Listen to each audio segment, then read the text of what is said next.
Recording back on. Okay, the recording is on. Good morning, everyone, to our spring QAN virtual meeting. I'm so excited. Alma is going to visit with us today about how she has trained the subrecipient monitoring staff to monitor the RESA program in the hopes that we can find all the problems before SRM comes to see us. So take it away, Alma. And again, I just want to remind everyone, if you have questions, if you could put them in the Q&A, it would be easier for everyone to respond through the Q&A. And also, if you have to ask a question out loud, just let us know also, and I'll be glad to unmute you. Okay, Alma, it's all yours. Thank you. Good morning, everyone. Happy to be here. By all means, as Marsha mentioned, feel free to ask questions. Alma, I can't hear you. I'm not muted. Can you hear me now? Yes, a little better. You're still very, I've got my volume turned all the way. Can you hear me better? Sit closer. Yeah. That's what I'm doing. Can you hear me better? Can hear you a little better. Can anybody else hear me? How about now? Oh, that's better. Okay, wonderful. Much better. Thank you. Okay, so let me start over. Hello, everyone. Good morning. Thank you for allowing me to come in to present the RESEA program as we test or audit it under subrecipient monitoring.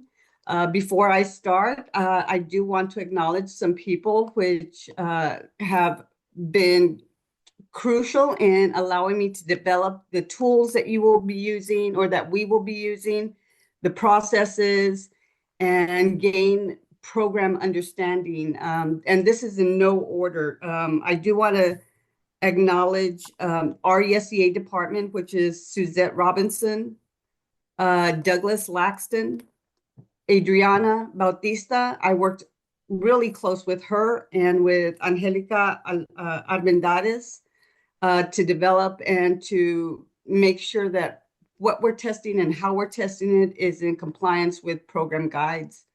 Also technical assistance, which is Patricia Martinez and Kamea Dukes. They help me out tremendously, and not only with this program, but with all the other programs whenever I have technical assistance questions. And of course, last but not least, Mary, Brian, and Ashley Kendrick. They are my coworkers and my supervisors, and I bounce ideas and questions off of them continuously as we develop these programs and these tools. So I want to acknowledge them and thank them for that. So with that said, let's get down to why we are here. So I'm going to be talking about how I trained the RESEA program to our monitors just this past December. So with that said, we started testing RESEA January 2025. So since this is the first year that we're testing this program, instead of writing out findings, we're writing areas of concerns. Now, this is for program.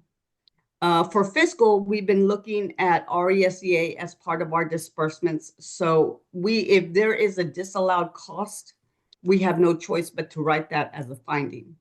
So for the program part, we're looking at areas of concern to allow the board's opportunities to correct those weaknesses so that next year, when we do audit it, and that's when we're going to start writing findings. Testing RESEA will be both for program and fiscal. For fiscal, we're looking at anything that is allocated as a cost pool that includes RESEA or any transactions that are direct charge to the grant.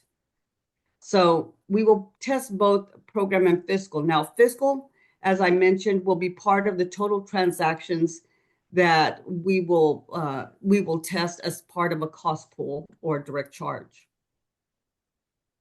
So let's look at the program. The purpose for RESEA is to reduce unemployment insurance durations through improvement employment outcomes, strengthen program integrity, and reduce improper payments of unemployment compensation. promote alignment with the visions of the Workforce Innovative and Opportunity Act, and establish RESCA as the entry to other workforce system providers. Now, the goal is to provide claimants with access to a wide array of resources that support reemployment as quickly as possible and to detect and reduce improper payments to ineligible individuals. So everything starts with policies and procedures. So the board should have program policies, just like you have policies for TANF, for choices, for WIOA. You should have developed policies for this program. All policies should be uploaded to the ABA folder in SharePoint every year if there's any updates or any new policies. Boards have been advised that they need to start monitoring RESCA like any other program. So if you have internal or external monitors, you need to make sure that they are also testing RESCA when they're doing both fiscal and program monitoring. Now, RESCA, due to the amount of funding that it's getting, this program may be included in the future as part of your monitoring recertification program and fiscal. Let's look at sample selection. So when you log into Work in Texas, at the very top, this is the URL or the pathway of a report that we generate, which is the detailed attendance tracking report. And this is where we're going to be selecting our sample. And our sample will include veterans and non-veterans, registered, attended, canceled, rescheduled if applicable, and no-shows. For our testing sample, it's based on for this year, it's based on our overall risk assessment. However, since this is the first year, we're testing it at a low risk of 25 clients. Now, the monitors will focus on the last 2 months of the audit scope to obtain the most current outreach pool for testing. If we are unable to fulfill our testing sample with the last 2 months, then we will include previous months until we get the sample size that we need. Starting next year, it will be based off risk assessment. So we may be testing minimum of 40 transactions or a high of 60 transactions or clients.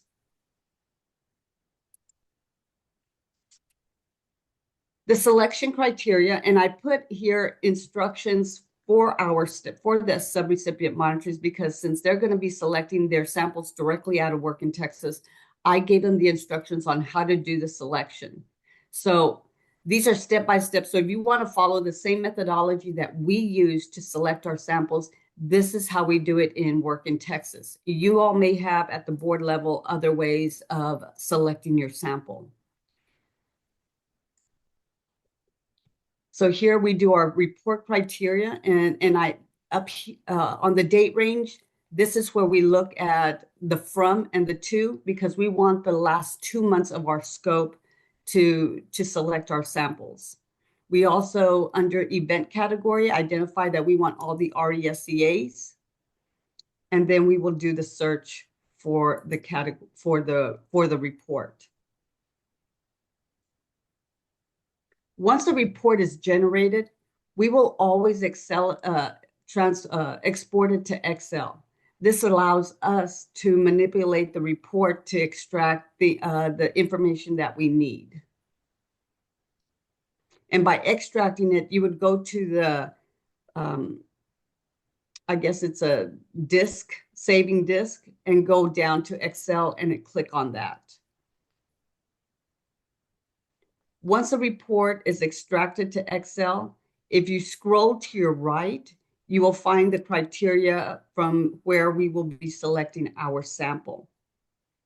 To make it easier, because you have so many clients, especially in large boards, you have so many clients and pages and pages and pages of data.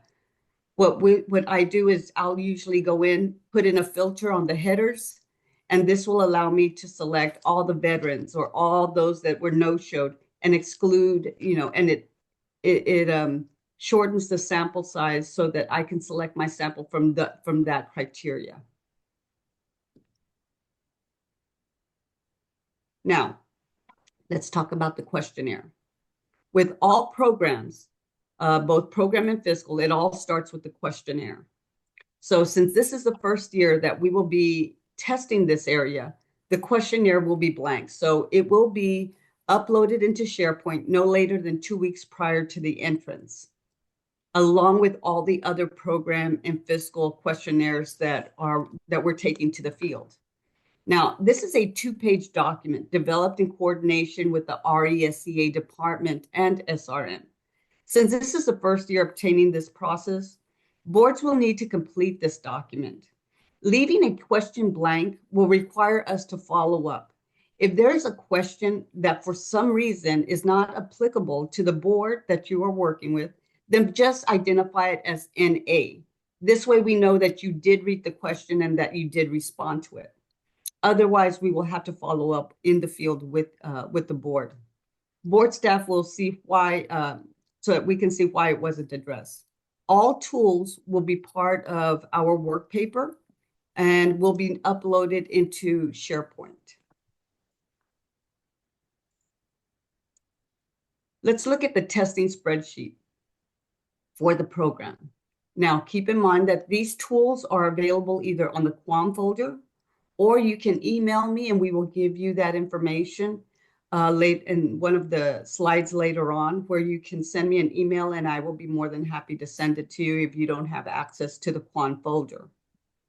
Alma, there's a Yes. couple questions in chat before you start Okay. the spreadsheet. Okay. One is, what constitutes a disallowed cost in RCEA?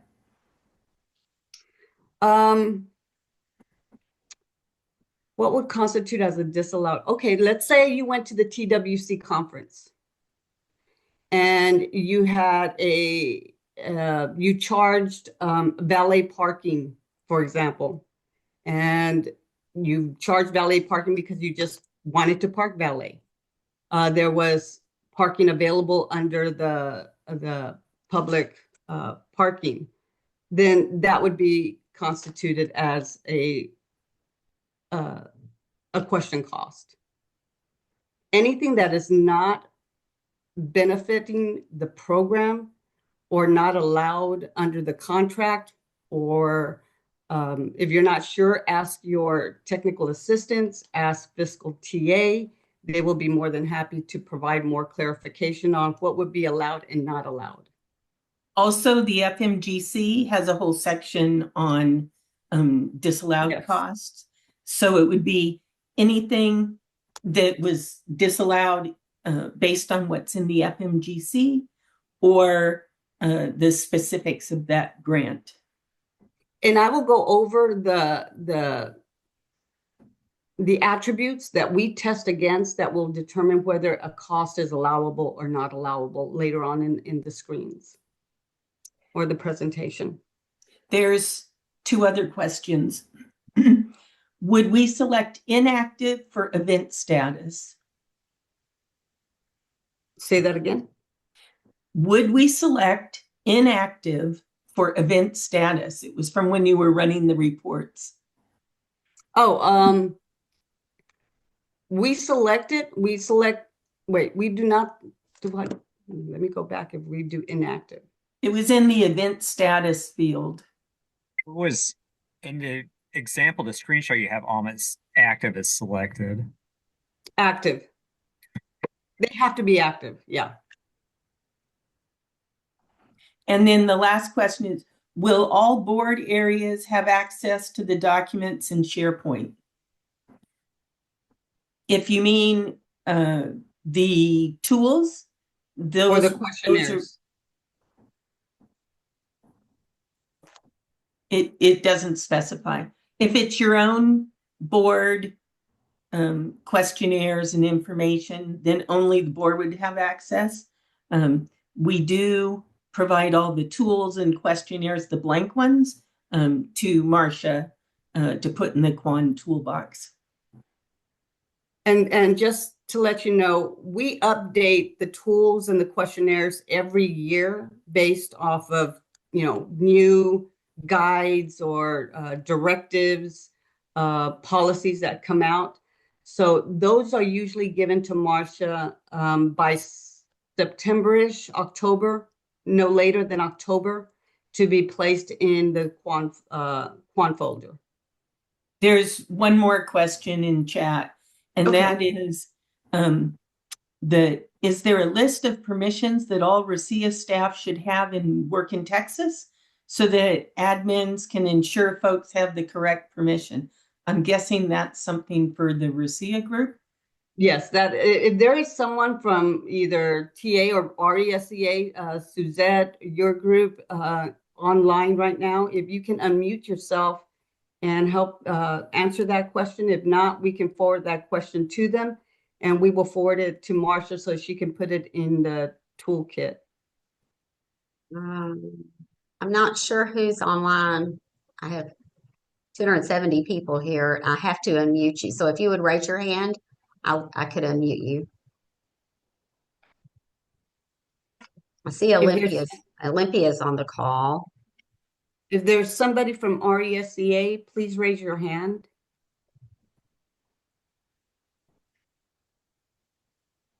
Or TA. You know, we can provide answers after the training also. So we could just move on if they're not available to talk right now. So okay. So this is our testing spreadsheet that we use to test the RESEA, and I will go over each one of these attributes and give you examples of what we're looking at. Attribute A, did the board correspondence to the claimant contain the Babel notice? Here's the citation that we use, and the monitor will look in Work in Texas for any communication sent to the claimant under the document tab or message tab in the client's profile. Monitor will review the correspondence to ensure that it includes the Babel notice. It's important that you know that emails sent to the claimant should include the Babel notice, whether it's outreach letters, appointment letters from the boards, all should include the Babel notification. And when we look at the Babel notification, here's an example of it. This is the Department of Labor's Babel notification.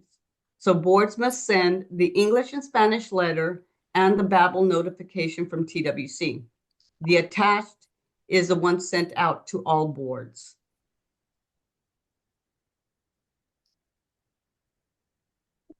Attribute B, was the claimant scheduled for RESEA one-to-one appointment no sooner than 7 days to allow for mailing and no later than 21 days from the date of the scheduler ran after the claimant was added to the outreach pool.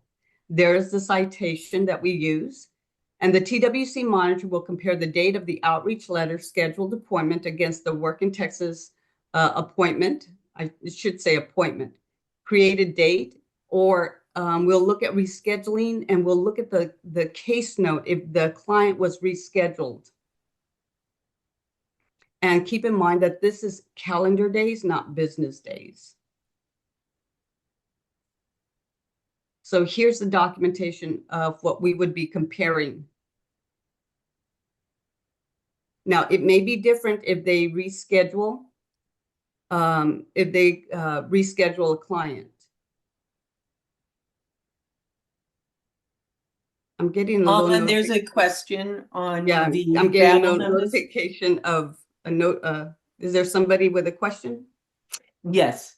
So they said, just to clarify, you need both the notice and English Spanish sent to customers, not one or the other.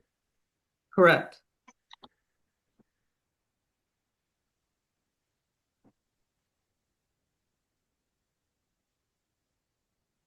Any other question? No, that's it. Okay. We're all three. This is where a lot of confusion or errors have occurred. Were all three methods of communication for the outreach appointment reminder used and documented in the case notes.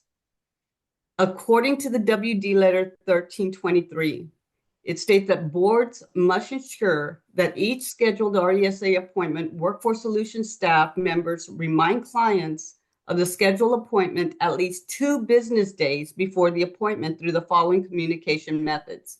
So we're going to be looking for those 3 methods, which is the internal message using Work in Texas, the email being sent to their personal email address, and a phone communication. Now, case notes should document when each of the actions were done. A phone call where you left a message for the client with someone else or a voice message does not count as a phone call.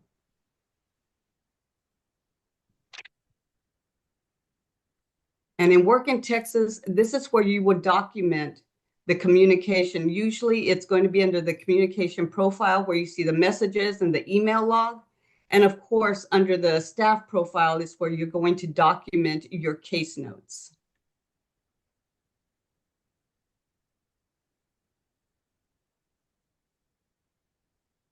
Attribute C. This is an example of a case note in Work in Texas. They did a phone call and it says the time. Now this, we're not saying that you have to document it exactly like this.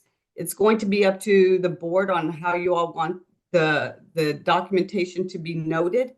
However, I do recommend, because as staff work with the clients and they can be enrolled in multiple programs, these case notes can become, 15 pages long. If on the subject line, if you can put the grant, like RESEA dash initial appointment, or RESEA dash support service, for example, then we can filter all the case notes to just pick up RESEA, and it would make us looking for this information a lot easier.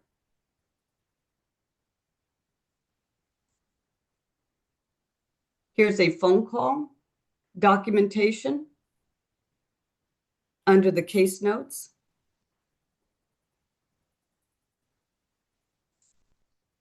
And here's an internal message in Work in Texas. As an example. Yes. There is a question. Are you saying the reminder notice must utilize all 3 methods? Yes. And if a voicemail via phone does not count towards a phone call, what do we do when the number is no longer in service? Documented in the case note. And it shows the attempt. And then if it's no longer in service, then you put, client's phone number is no longer in service. But the other 2 methods would, the internal email and the external email should also be documented. Case notes, when it comes to this program, case notes are critical. The more information you provide in the progress and the outreach that you've done with the client in a case note, the easier it is for us to test this, because that's really the only way that we can establish the progression that the client is taking in this program, is through those case notes, besides the documentation. And if you can't get a hold of them, or, that will only support if you have to do a WF-42 because of failure. They're going to want to know what efforts did you do to try to re-engage them, try to re-engage the client prior to your WF-42 being sent. So attribute D. Did the claimant receive the following required RESEA services on the same day during the initial appointment? And this was updated October of 2024. So this is the most current services that we're going to be looking for. They have to have, of course, their IEP, job referrals, job readiness. And these are the highlighted area is required, which is the subsequent meetings 1 and 2. That is required only for those that are participating in the pilot program.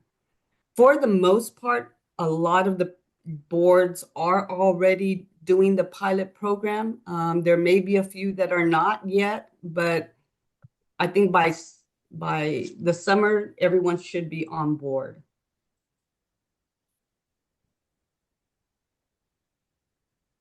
So here's another way of documenting that we will see in Work in Texas. We will see each one of the services identified for RESEA along with the date that it was all done on the same day.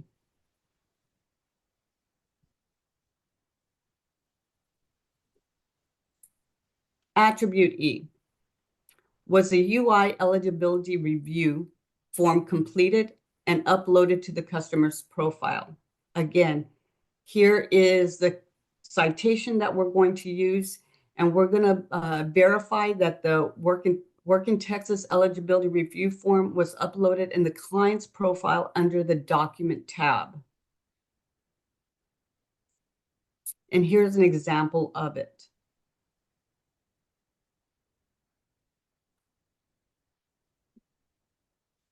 Another one is, were the work search logs for the prior 2 weeks reviewed and uploaded to the customer profile? So there's a citation for the work search activities. Now the TWC monitor will review the customer's profile, and I put the path to it and compare the number of job searches. If we will look at the policy to see what is required for job searches. But if you don't have a job search policy, we're going to use the Texas Workforce Commission required number of work search activity by county. And based on the county that they live in, will be the number of required job searches that we will test against.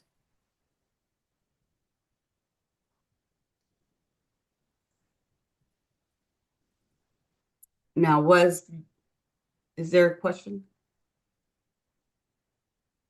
No? Was the client labor market information form completed and uploaded to the customer's profile? The TWC monitor will look at the date the service was provided to ensure that all activities were provided on that same day. And here's a copy of the profile of the CLMI. For those participating in the pilot program, the workforce staff are required to do a CLMI with each one-to-one visit. The client summary must be detailed and complete, and that's at the bottom. It can't just be one sentence, client, it wants to be a welder. It needs to have more detailed information. Alma, Yes.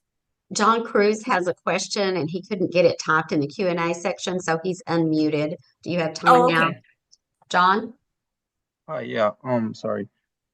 Question on the scheduling, because I know it said pilot boards only, or if I can't remember exactly what it said on the chart, but we don't do like a scheduling like most boards do, where they schedule them out like an hour and a half, or at 9 and then 10. We kind of bring everybody in like in a group and then we schedule them out.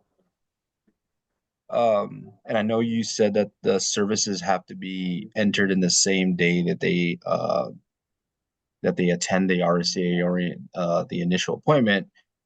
But how are you guys going to look at that for, say, our board that doesn't do that?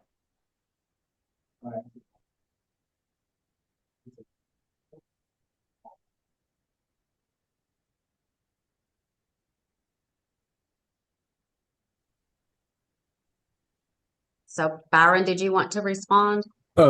Yes, just wanted to respond that yeah, we just want to make sure as far as the initial appointments, we want to make sure that all appointments now are done one-to-one. We shouldn't have any group of orientations or any group settings when we are scheduling the initial meetings with the customers or the claimants.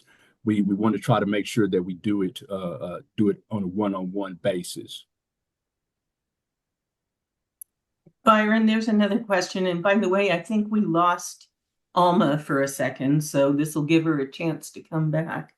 There's another question that says, if a customer attends their appointment 8 days or more from their original appointment, are the services being keyed considered late? Okay. Now, we still want to, I'll put it this way. Even if it's 8 days out, 9 days out, we still want to make sure to see that customer and key those services in. Yes, it would be, outside as far as time wise, it would be outside the time limit, but we're still going to account for those. We're still going to account for those services, especially when it comes to quarterly reports, year-end reports. But I guess in a nutshell, we just want to make sure, even if it is, slightly outside that time, we don't ever want to deny the customer, still see them, still input the services. And again, it may not be in time for that specific quarter, but when it comes down to the yearly reports and whatnot, then it'll be included in that. Byron, this is Marcia. Can I go back to entering services for their initial appointment? They actually don't have to be keyed into WIT the day the service is made, correct? The date has to match the day they were seen for their services. And I believe they have to be keyed in within 7 days, but the date Yes, has to be the actual service date. you're correct. You're correct that it needs to be within the 7 days. Of course, best practice is to put the services in as soon as possible, especially the day of. But no, you do have that leeway. So yes, that's correct. Thank you.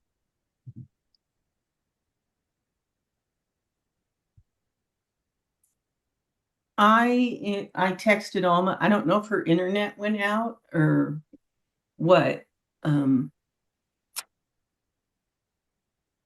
we want to give her a couple minutes, or do we want to switch to ours and then go back to hers later, Marcia? Does anybody else have any questions before we move on? I don't know that some people may be logging in only to hear your presentations. Maybe Brian could pull up her slides and we'll try to talk about it until she gets back. I can do that. If you guys can help me, which slide were we Yeah, on? we'll have to figure out what slide we were on. Let me get my computer ready. Oh, she just answered me. She said she got dropped, but she's trying to log back in. Attribute G. Thank you, everyone.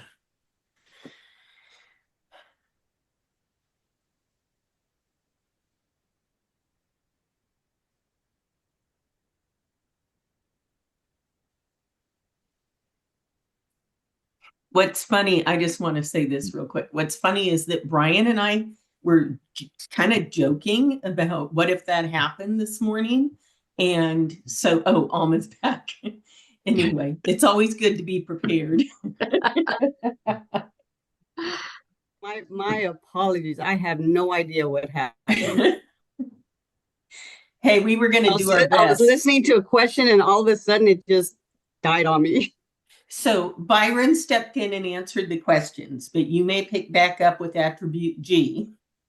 Okay, what was the question? The questions had to do with scheduling individual sessions, and when the services had to be keyed in, they have to be keyed in within 7 days, but the service date in WIT has to be the actual date the service was performed. And the other question had to do with their attending their appointment 8 days or more from the original appointment. Are those services being considered keyed in late? And Byron answered that, and he said, yes, they are considered late. However, services still need to be provided, even if it's 8 days or after. It will be outside the time limit, but it will still count. And if it's in a different quarter, it will catch up for performance at the end of the year. Byron, did I say all that correctly? Yes, ma'am. Yes. Can everyone see my screen? Not yet. Not yet. And you need to get closer to your mic. Oh, So we have another question while you're setting that up. okay. Roberto says on a quarterly basis, performance could show as a negative, but at the end of the year, it will be reconciled. Byron, did you want to take that one too? Yes, that is correct. Depending on as the reports get drafted, yes, it could be a situation where if it's outside of that 7 day mark, like depending on the month or depending on, the quarter, it could be outside of that time period. But yes, we still want to make sure that we complete the services because when it comes to a point where it catches up and we get to the year-end reports, then those services will be added, and that can be a positive in terms of performance for the customer. There's a couple more questions since we're answering questions. The first one is just to clarify, the RSO and RVD are being considered part of the one-on-one and need to match the date of all the other services? Yes. Okay. The video will be prior to your initial appointment. That has to be done prior to the initial appointment. Okay. The next question is, all the services mentioned must be provided on the same day or within the 7 days? According to RESEA, they have to be provided on the same day. Okay. And then the last question is, why can't this be accounted in a quarterly basis? The customers are allowed to reschedule. I think that's a follow-up question for what Byron was answering. Suzette has her hand up, so I'm sure she wants to provide more clarification. And Suzette and Adrian, you can unmute. Okay, can you hear me? Yes. Okay, awesome. So I think I want to go back and clarify a couple of things. I think Alma correctly answered as it relates to the RSO and the RVD, they won't have the same date. The RVD should be done before the RSO, before that one-to-one appointment. And that's what's in the letter to the customer. And that's what we're asking boards to convey to the customer when you do your outreach, that they need to complete the video before they come to the appointment. But they could do it, if they haven't done it, then they need to do it the day of the appointment to just make sure before you can't close out the RSO services without the RVD being captured. Mm-hmm. So the question about services all being provided on the same day. So Wagner-Peiser registration can happen in advance of the appointment. Of course, the RVD can happen in advance of the appointment, and the resume review, if you do that in conjunction, because some boards do that in conjunction with the Wagner-Peiser registration, because there are boards that do that as a part of their outreach in advance of the meeting. Those items can be done in advance of the actual one-to-one appointment. All the other services, the employment plan, the CLMI, they have to be done on the same day, not within the same days, on the actual same day in that one-to-one appointment. Eligibility review, CLMI, employment plan have to be done on the same day.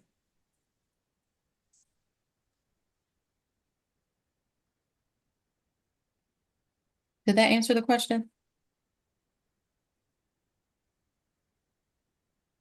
There's a couple more questions in here. I'll read this one. Just to clarify, please explain why leaving a voicemail does not count as an outreach. Is it because we did not actually speak with the customer? If yes, what if they don't respond back to the email and or internal message? I'm not sure. Is that directed for me? Because I Well, count leaving a voicemail as outreach. That's an outreach attempt. If documented in a case note, we actually encourage you to leave a message, and that counts as outreach. But you have to make the phone call. If you made the phone call and they didn't pick up and you leave a message, that counts. So, I mean, I think that's a board decision if the board's not counting it as outreach. It's not a TWC decision. Okay.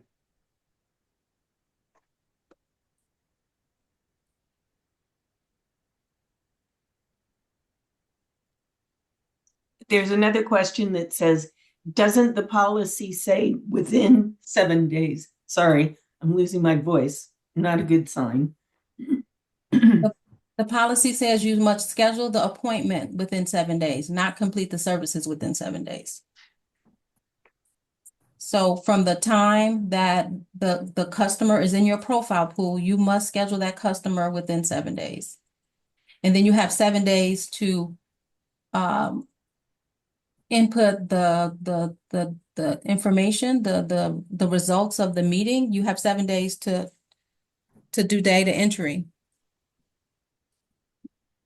But DOL's requirement is that all those services, and that is actually one of the findings that we received from the Department of Labor. And I have presented that finding study to every single board on a one-to-one basis. We traveled all across the state to make sure that the boards were aware that all the services needs to be provided in the same day.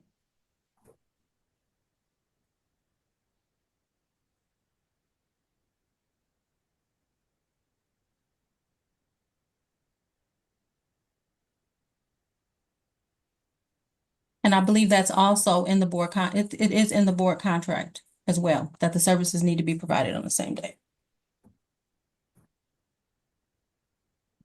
Just as a reminder, we will take all these questions that we've received and type up some official answers to send back to Marcia within the next week or so also. That's all the questions I see. Okay, I want to go back Oh. because I think Byron started to ask the question about the quarterly basis performance basis. So I wanted to clear something up in that answer. So the board's performance it's a quarterly performance. So we close out the quarter 45 days after the quarter ends. And I think that when this happened, like in this when the first quarter closed, you got an email from me and you will in the future, and I will tell you when the quarter is closing for the year. And when we do that final analysis, that is the board's quarterly report in terms of the completion rate. And we refresh every month. So as you continue to provide services to the customer, we refresh all during the month. And then when we close the quarter 45 days later, after the quarter ends, that is the quarter performance. That's the recorded performance for the quarter. What we calculate at the end of the year is the failure to report rate. So we wait until the end of the year so that we actually will calculate and credit return to works so that it's not a negative in the failure to report rate. Because the failure to report rate, that 23%, we will take into account the customers that actually return to work, and that's why they failed to report, so that is not added as a negative in your failure to report, if that makes sense. So we will go back and do an annual calculation for those purposes. And then we also do an annual monthly refresh at the end of the year to determine the eligibility for a performance incentive should we receive a performance outcome payment. That's not a contract, that's a commission decision. But quarterly performance ends at the end of the quarter. 45 days. Okay, I think that clears that up.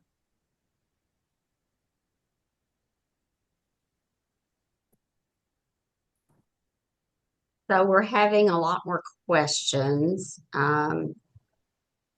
I think we answered about voicemail not being acceptable. Alma said yes, not Alma. Suzette said a voicemail was acceptable for attribute C. More questions about clarity on phone call attempts. So I'll give the example. If you make a phone call attempt and their voicemail box is full, you're not allowed to leave a voicemail. That also could just be documented, Suzette.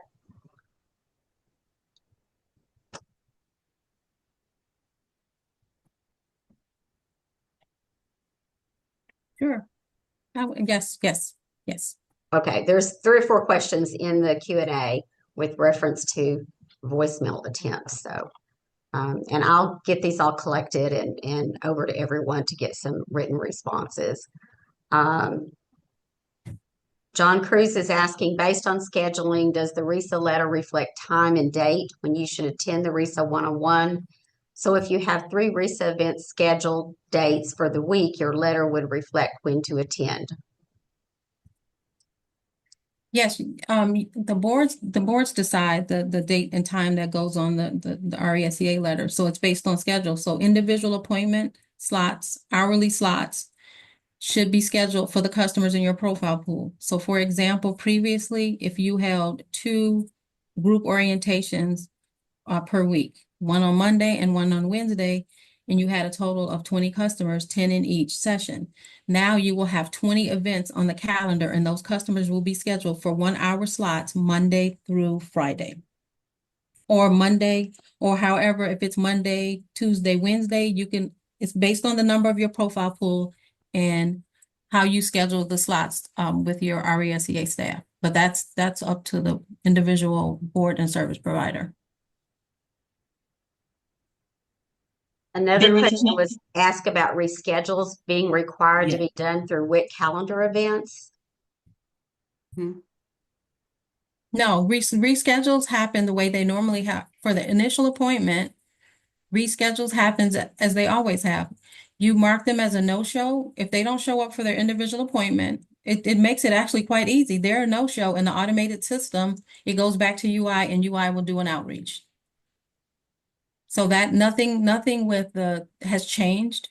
It's just now each individual, when they don't show up for their appointment, you should mark them as a no-show. Now, if they reach out to you before the 7 days is up, and you can actually change the event to a rescheduled, because then you can reschedule them that way in that original event. But if it's after 7 days, you can no longer reschedule them because they already went back to UI, and then they will just show back up in the profile pool.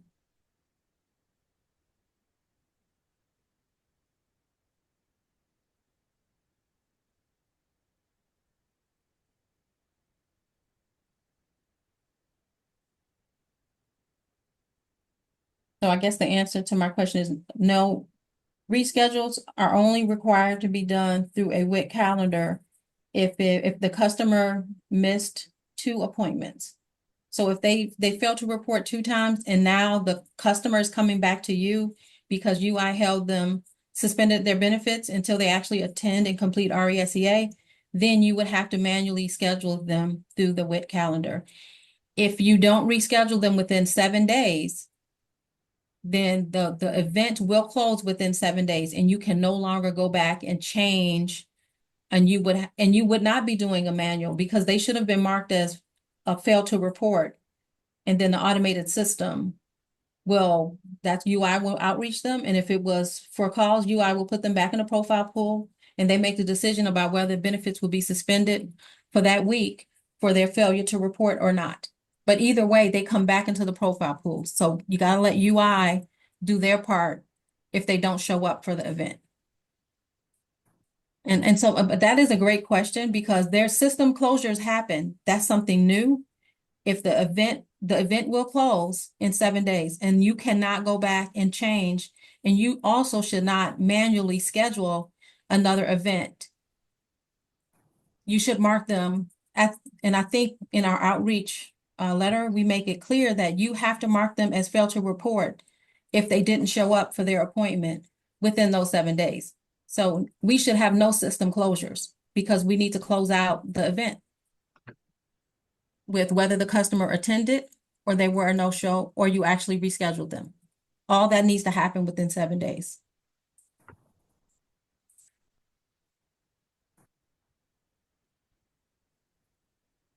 Trying to look at anything else. It was stated earlier that a fee.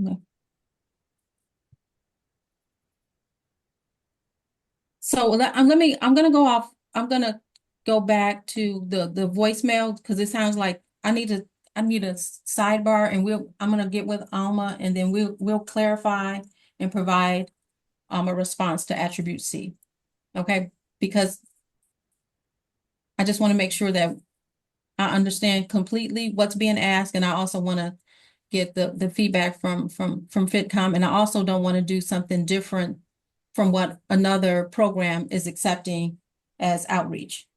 So I'm gonna press pause on that response, and let me just, I'll have a sidebar with Patricia and FitCom, and then we'll respond to that in writing. Is that okay, Marcia? Yes, that'll be great. Okay.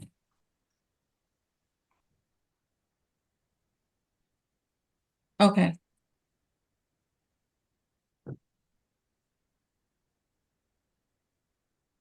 I think that was all the questions now, Alma. Okay. I wasn't sure. Thank So you. yeah, and I think John Cruz, I think I answered that. I'm sorry, I was scrolling down through too. I think I answered your question about, yes, you have 3 events and you put the time and the staff, you can assign that accordingly. Are all services and attribute D to be done in order? Did we answer that one?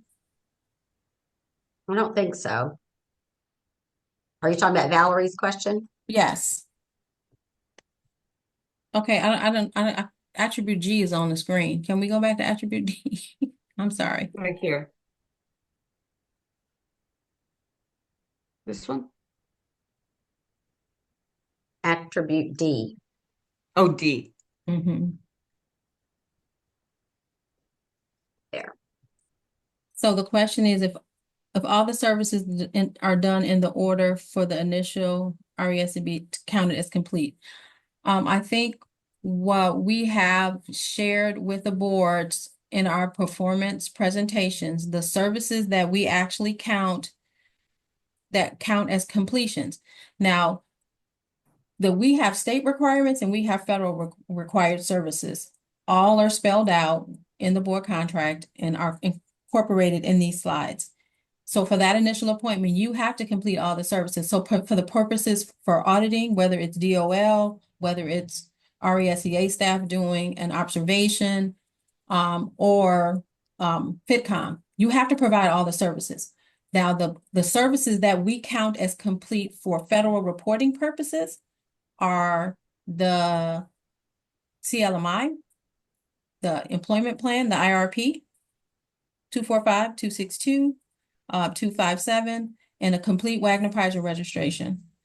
And the other one that requires that DOL will 100% look for is that referral to another service, and that we tracked whether it was actually completed or not, and if a WF-42 was submitted if they do not actually attend the referred service. So I think we have that chart in the performance chart, and I'll be happy to add that in a part of the written Q&A so that everybody's on the same page in terms of what actually is counted for completion for reporting purposes. What counts as that you completed the initial appointment is providing all the services on this slide. What service should be used to document review and claimant work search activities? So when you're reviewing claimant work search activities, there's an eligibility review form that is completed as a part of the 257. There's an actual form in documents in Work in Texas. So you would need to complete that, and that one of those questions includes the review of the work search activities and uploading their actual work search log into the system if they haven't completed it online in Work in Texas on their own.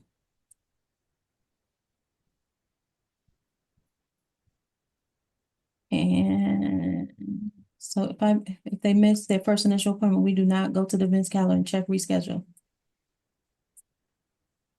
No, ma'am, unless you reschedule them.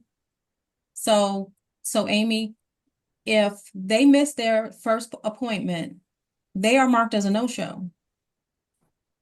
If they reach out to you to reschedule, then we reschedule them. If you outreach them within the 7 days to say, hey, you missed your appointment, and you get a hold of them and you have a date certain reschedule date, then you can reschedule them. I would say on day 6, if you have not heard from them and you have not had an actual date on day 6, everybody should be that you don't already have rescheduled and they didn't attend, they are a no-show. So no-show is the fail, because you can change the no-show to a reschedule. So when they don't show up, so that staff, a best practice is just mark them as a no-show. You can change it to a reschedule if they reach out to you before the 7 days. And then you're rescheduling them within the event scheduler, not as a separate manual entry.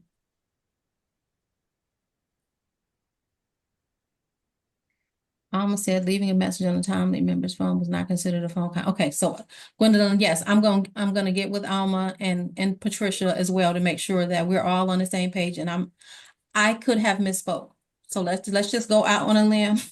I could have misspoke, and whatever is considered outreach historically has been acceptable. I'm not changing that today. So I'm gonna go back and make sure that we're on the same page with all the other programs. Suzette, must the one-to-one appointment be on the same date as the orientation? No, the orientation will be done by the customer, and they can do it at any time. From the time that they apply for UI, they receive the link and it's voluntary. So and we do have some UI customers that are not selected for RESEA that complete the orientation, the RVD video, out of curiosity, just to gain information. Some of them do it on their own anyway. But when we send them the letter, we tell them they have to complete it before the appointment, and it can happen anytime, within any time prior to the appointment. So not on the same day. Okay, it looks like that's the questions. Sorry, I don't know how. Can you put my hand down? I don't know how to do that. Oh, wait a minute. I got it. There we Okay, go. great. Thank you, Suzette. The next attribute that we look at is attribute H, where all RESEA services entered and work in Texas within 7 calendar days from the scheduled RESEA letter or the last rescheduled date, and compare it to the creation date of the services that were entered in work in Texas. And here's an example. Alma, you're breaking up. Maybe try turning off your camera and see if that helps.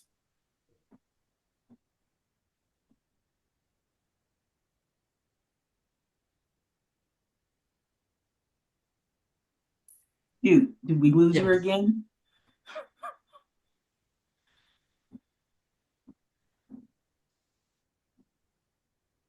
I can see it's going to be one of those weeks. Sure. Are you still there? Now try saying something.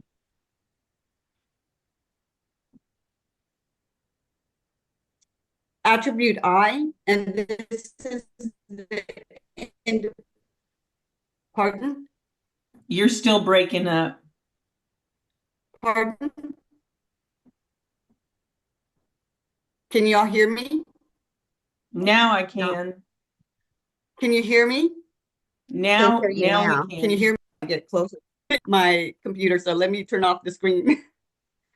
For attribute I, we're looking at the individual reemployment plan. Here's a citation that requires all the goals to be outlined. The TWC monitor, the steps are completed and updated. And the board also received a desk gate that does indicate that all IEPs must be signed and dated. It can be signed and dated either manually or electronically, but they must be signed and dated.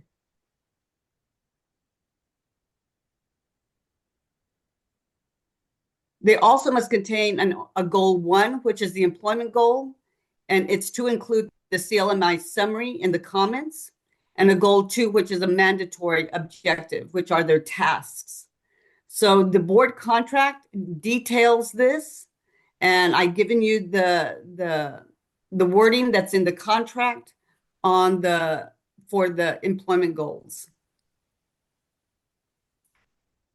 And here's an example of the information that is in work in Texas that we will be looking for.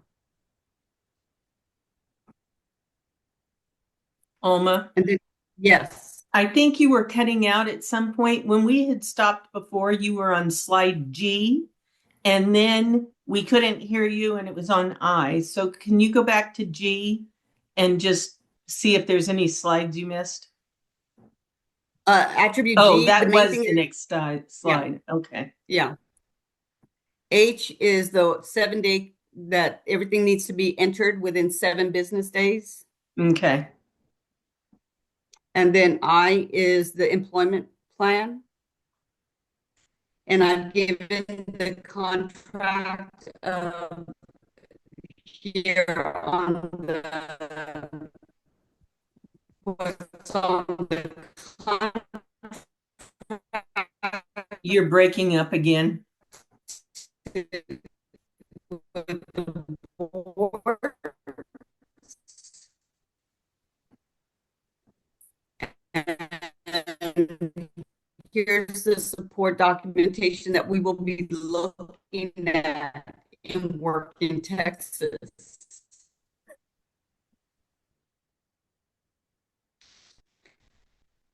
And the last attribute that we will the last attribute that we will be looking at is attribute review in emails are not either password protected.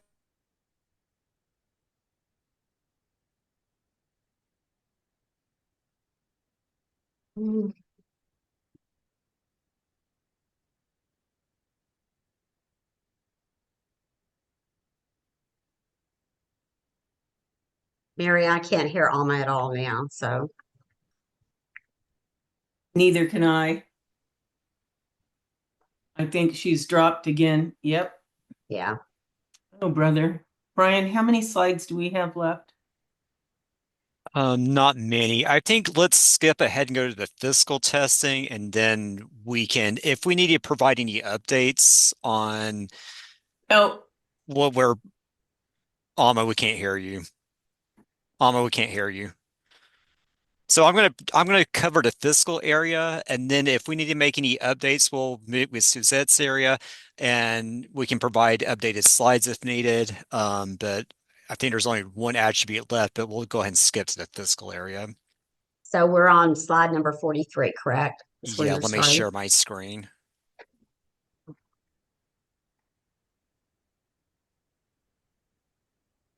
maybe Alma can still answer questions at least.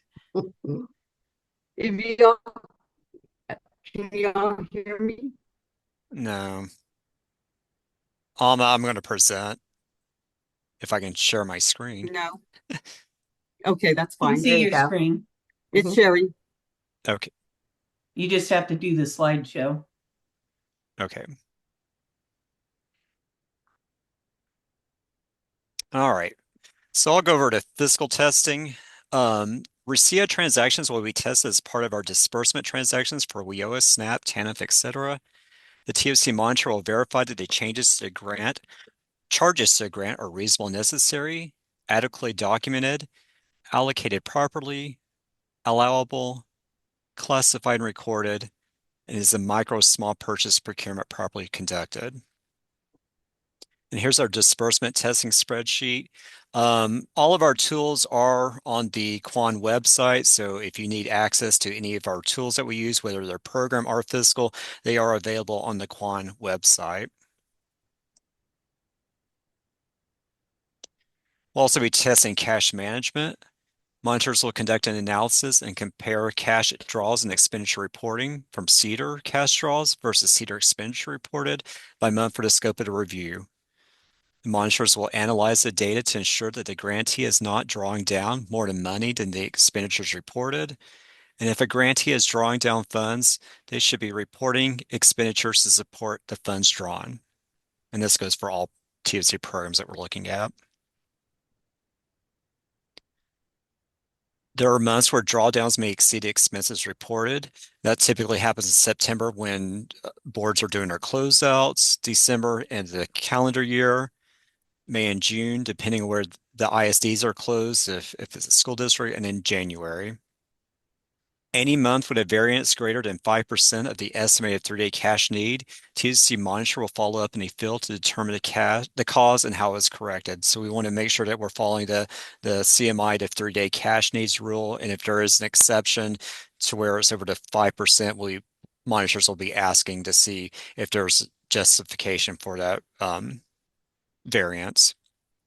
And in most situations, a grantee should not be drawing down more than 3 days cash needs unless there's reasonable justification for that. Here's our cash management testing spreadsheet, which is also available on the QAN website. And this is where we test CEDAR cash draws versus CEDAR expenditures for the scope of the review. We also look at financial reporting. Monitors will conduct an analysis and compare the grantee's general ledger expenditure to CEDAR reported expenditures by month for the scope of the review. Monitors will analyze the data to verify that all expenditures reported in CEDAR are posted on the GL and are actual expenses. In any month with a variance greater than 5% between the GL and CEDAR expenditures, TOC Monitor will follow up any field to determine the cause and how it's corrected. So we do the analysis, and if there's any variance greater than 5%, we'll be asking the board for explanation why there may be a 5% variance. And then here's our financial reporting testing spreadsheet.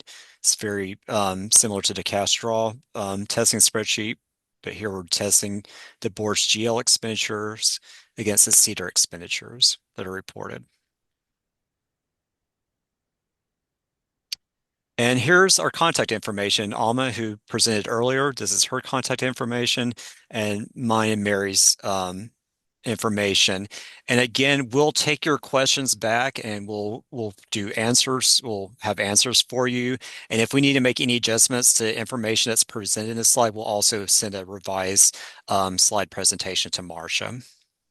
Brian, yes. In the switch over, there was slide number 38, which was attribute F, and somebody asked if we would go back to that.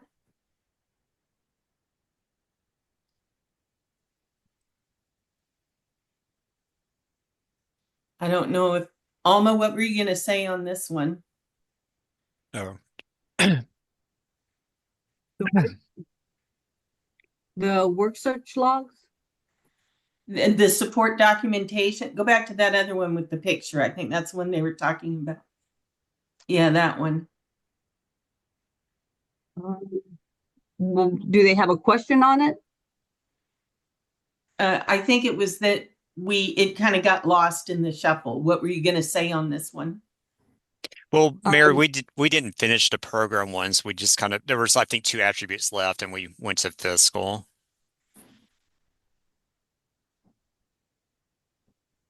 But okay. Well, if they have a specific question about the support documentation, just put it in the questions, and we're going to answer everything and get written responses. So sorry for the internet problems today. Never know how technology will work out.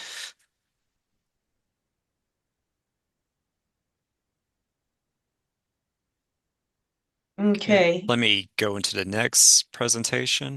Just a second, Brian. There's Sure. a question about attribute I. There was mention of an encrypted email. Could this be clarified? I thought maybe that's something you could cover. I am attempting to get all the questions down.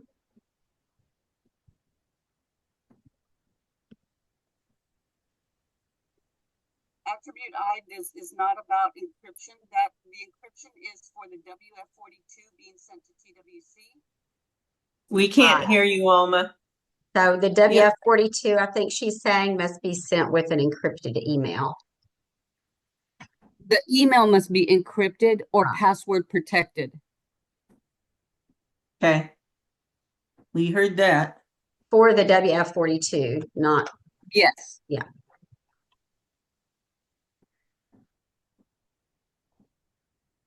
Okay. Any other questions before we go to the next presentation? And Marcia, did you want us to start right away, or did you have a break scheduled? Can we take about a 15-minute break? 15 That'll, minutes? that'll let Sure. you get your slides put up and let everybody take a little break. And I'm going to make sure I have all the questions written down. If anyone else has any questions, continue putting them in the Q&A and they will be sent to TWC for responses. So we're going to take Yes, and we'll get a break. together with Patricia and Suzette and make sure that we clarify anything that was any of the questions. Okay, so we'll start back at 25 after 10. Okay.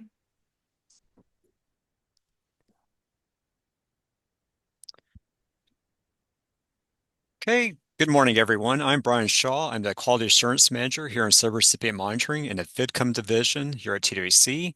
And also we have Mary Milan, who is the Deputy Director in FIDCOM and Director of Field Operations here in Subrecipient Monitoring. And we'll be presenting this morning on updates to fiscal year 25 subrecipient monitoring processes. So here's a brief overview. We'll go over policy and procedures, DRPs and samples, fiscal integrity evaluations, single audit reviews, and childcare and proper payment updates. So the first thing I'll go over is policy and procedures.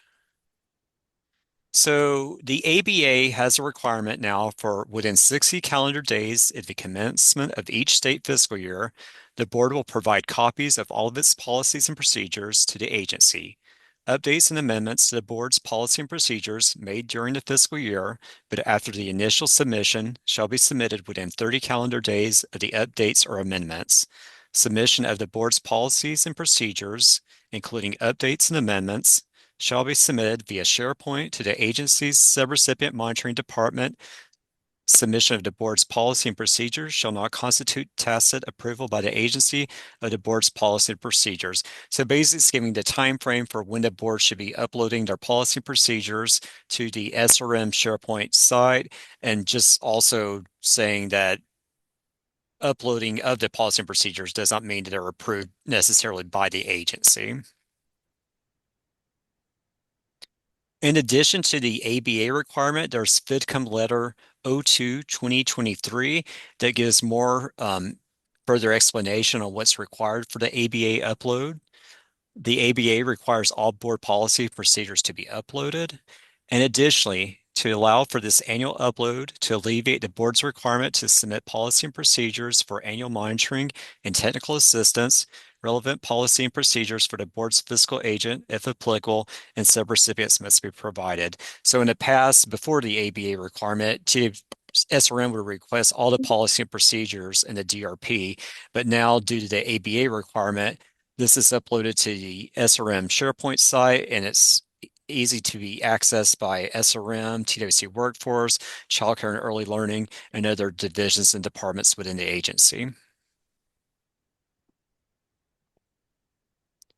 Also, this FIDCOM letter also references more detail to what specific policy and procedures need to be uploaded. So it's a very valuable tool and reference to be used by the boards. I would like to just add real quick that also it allows us to provide them to HHSC because they ask us for stuff almost daily. And so it helps alleviate all the interruptions from HHSC due to SNAP that we get also if we can just give them the policies when they ask for it. Thank you, Mary. So here's the timeline for the uploads. So before September 1st, 2025, you can request a meeting with Roger Wiselocal. On his email, it's wayne.wiselocal@twc.texas.gov, but we call him Roger, but his email is wayne.wiselocal to make changes to your folders and or organize them. And also, if you didn't get the email address, you can also reach out to me and Mary, and we can provide Roger's contact information. Our emails are at the end of the slide. Between September 1st, 2025 and October 31st, 2025, You must verify that all the policy and procedures in your folder are current and complete. So you want to make sure that all of the policy and procedures in the SRM SharePoint site are current and complete. By October 31st, 2025, you must send an email to the ABA policy upload at twctexas.gov email address certifying that all board and subrecipient policy and procedures are current and complete. An email must also be sent within 30 days of any additions, recensions, or changes to your policy and procedures. Roger will work with you on any policies and procedures that need to be archived. And if we determine during a review that policy and procedures were not uploaded to SharePoint in a timely manner, it will be noted on the exit and may result in a finding. Providing policies via any other means does not comply with the ABA terms. So let's say during an SRM monitoring review, policy and procedures had not been uploaded to the ABA site as required, and they're submitted to SRM during the review. That's not following the ABA requirements. They need to be uploaded to the ABA folder in the SRM SharePoint site according to this timeline to be in compliance.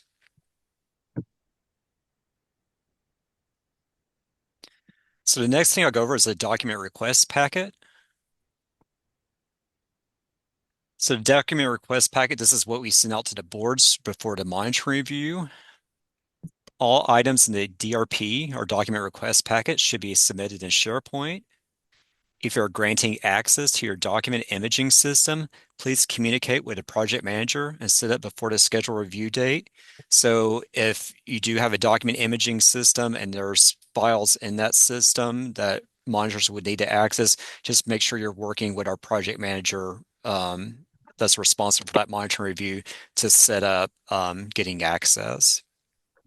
And if you cannot upload some or all of your files to SharePoint, please let the project manager know right away so that they can work with you before the scheduled review date. It's really important that all the files are uploaded in a timely manner, but if there are delays or there's some concerns, please reach out to your project manager to let them know so you can work with them. The DRP timeline. The DRP is sent with sufficient time for the board to have 3 weeks to provide the information requested from the board and the subrecipient. So we send out the DRP and we give the 3-week time frame for all the documentation to be uploaded to SharePoint. If you're experiencing problems, please let us know as possible. So it's important just to reach out to your project manager that's responsible for the SRM review to let them know of any delays or problems. So here's an example of the DRP.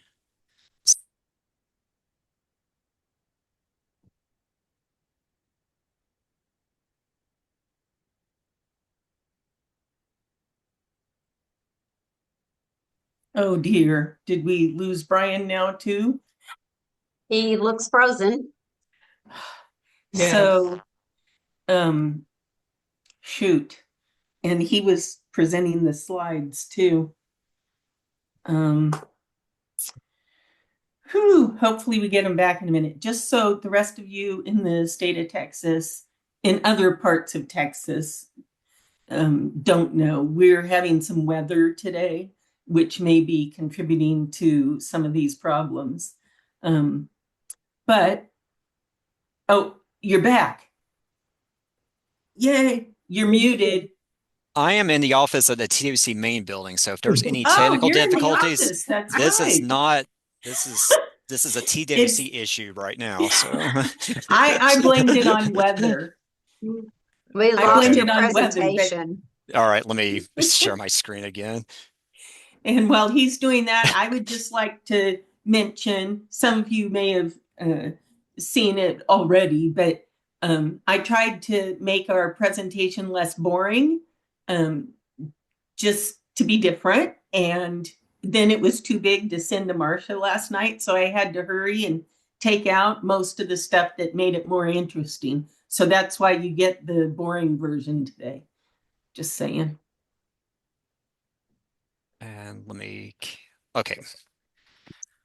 So let me go back over this screen again. So in case I'm not sure at what point I was frozen, but This is an example of a DRP where we requested documents from the board. The first column explains what items are requested. The second column gives a reference location. This is what you'll use when you upload the documents. Like, for example, number one is provide a current board organizational chart. You'll label the board organizational chart as 1BD org chart and the SharePoint. So this is the what you'll reference the document in SharePoint. And then if there's any issues or if it's not provided, you would explain here in the third column. So I'm going to go over a few items where there may be some confusion or we need some more explanations of what we're requesting in a DRP. So I'm not going over every area of the DRP, but just some areas where we've noticed that sometimes we're not getting maybe the documentation we're requesting or intending to request. So the first one is grant agreements, and this is section 8. And it says provide a complete current copy of grant agreements, including corresponding organizational charts for the following: the service provider subrecipient, the childcare subrecipient, the youth subrecipient, the fiscal agent, contracted monitors, and managing directors. And this, you don't need to provide a board's agreement with TWC because we already had that. So basically, we want anything that you have between the board and the subrecipient.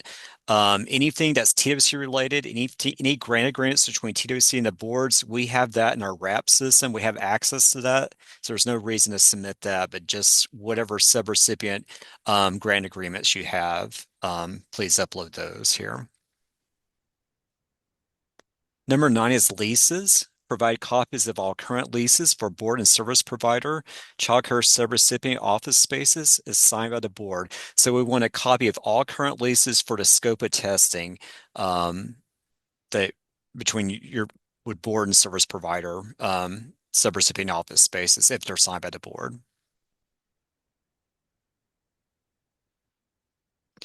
The next one is pre-award fiscal integrity evaluation.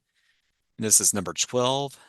And provide copies of the most recent fiscal integrity evaluation documentation for procurement or grant agreement renewal of the workforce center provider, childcare provider, and youth provider, if applicable.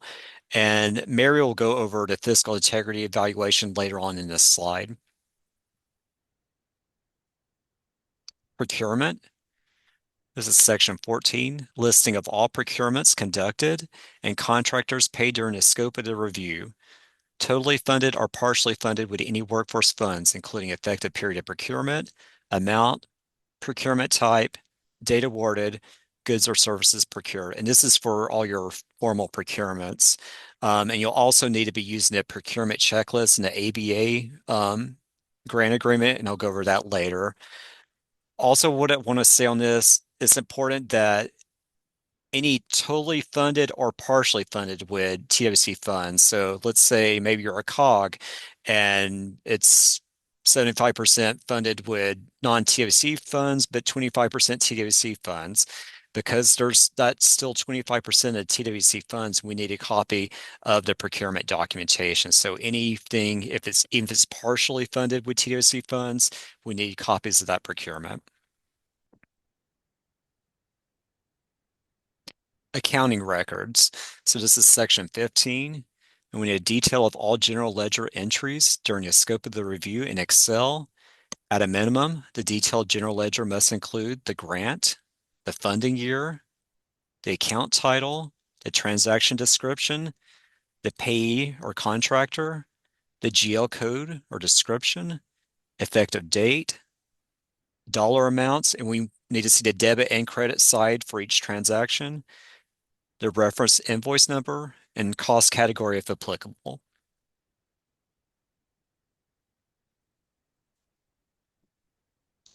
Next one is single audit. This is section 22. Provide copies of complete desk reviews of subrecipient single audits covering the scope of the review. And also we'll go over this later in the presentation on what we expect with the single audit reviews. Monitoring. This is section 25 and 26. So 25 is copies of completed work papers, including the tools, spreadsheets used in conducting both the fiscal and programmatic monitoring.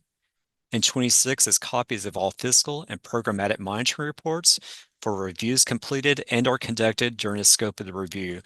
This is really important with monitoring recertification if it's a recertification year. If we're recertifying your monitoring, and let's say you don't have your monitoring report issued yet, but you do have the work papers, please upload those work papers. So including all work papers and monitoring reports for the period. But again, if you don't have the report issued yet, but you do have the work papers, please upload the work papers.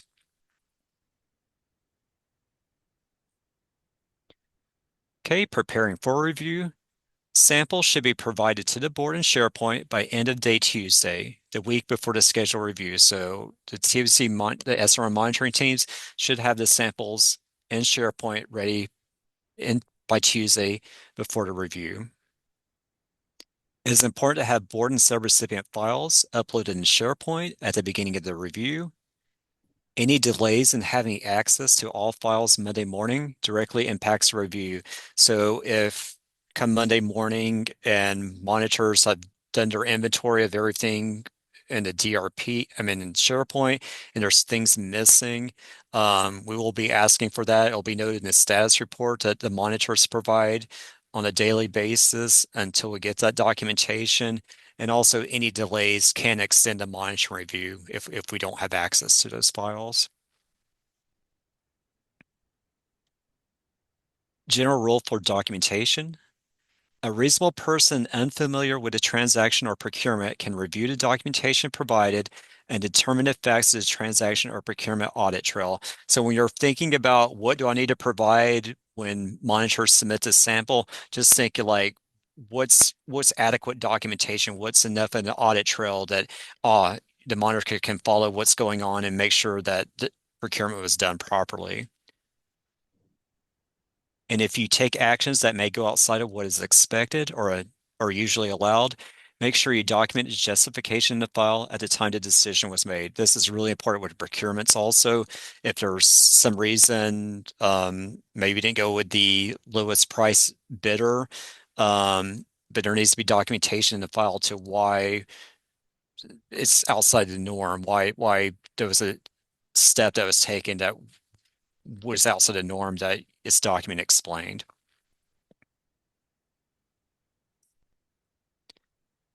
Okay, here's disbursement sample. When monitors submit the disbursement sample, it'll be sent with instructions on what documentation is needed to address each attribute that we test. So one tab has the actual sample, and then we have instructions on what we're looking for. So these are things to keep in mind when you're providing the documentation. Just make sure that you're looking at the checklist, looking at the instructions, and making sure that everything you're submitting is covering those areas for the disbursement sample.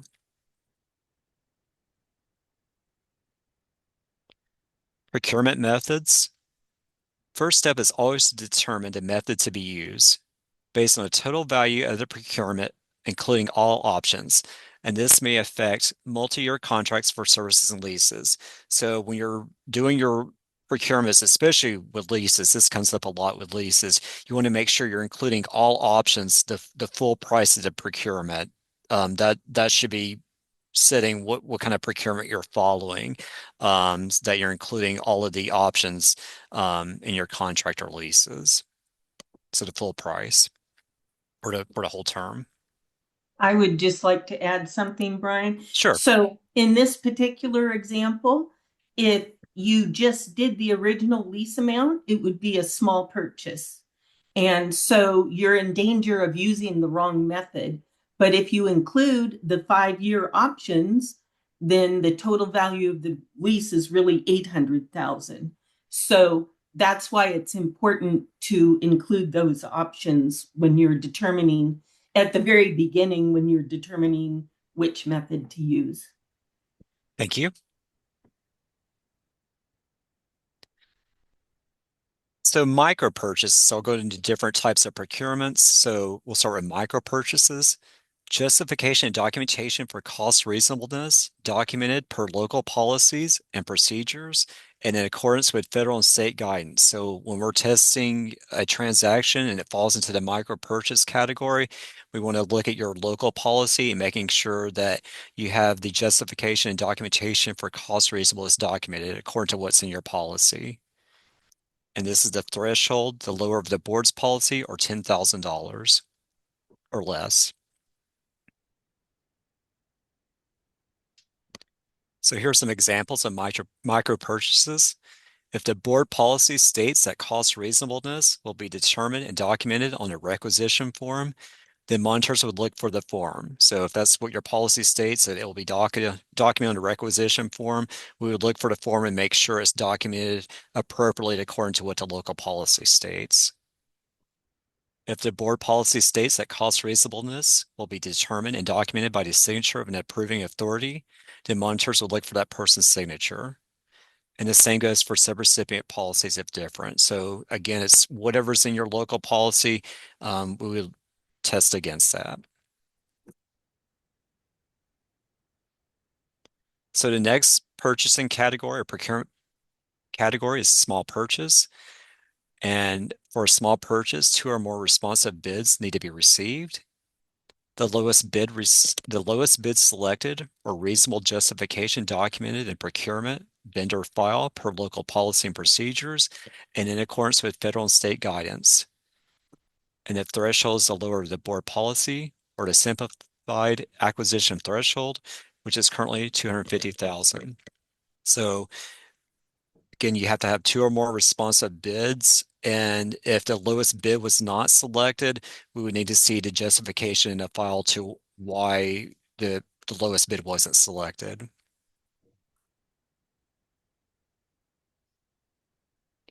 So here are some small purchase examples.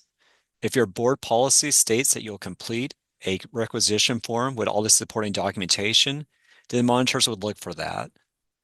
If your board policy states that you will obtain 2 or more written quotes, then monitors would look for the written quotes. And if your board policy states that you will obtain 3 quotes, then monitors would look for the 3 quotes. So according to making sure you're following the FMGC policy, but if your board policy is more restrictive, we would test against that. And then the last procurement category is formal procurements. And this must follow the FMGC procurement supplement. Formal procurements are the highest risk due to the cost and typical length of grants and contracts. And they must complete the ABA Attachment D formal procurement checklist for every formal procurement. And I'll go over that in the next slide. But again, this is all formal procurements. This is over 250,000. So this is the ABA Attachment D, the formal procurement checklist. So anytime you have a formal procurement, you should be using this checklist, and this checklist should be in the file with the procurement. So any formal procurement action needs to have a formal procurement checklist, ABA checklist completed and in the file. And monitors will be testing this to make sure it was completed. And this also is a great tool to keep the boards. It's also the reason this was completed was to help the boards out and also to assist them to not get monitoring findings. So if you follow the checklist and what's required, this is also a guide to help the boards to ensure that they're following the formal procurement requirements in the FMGC.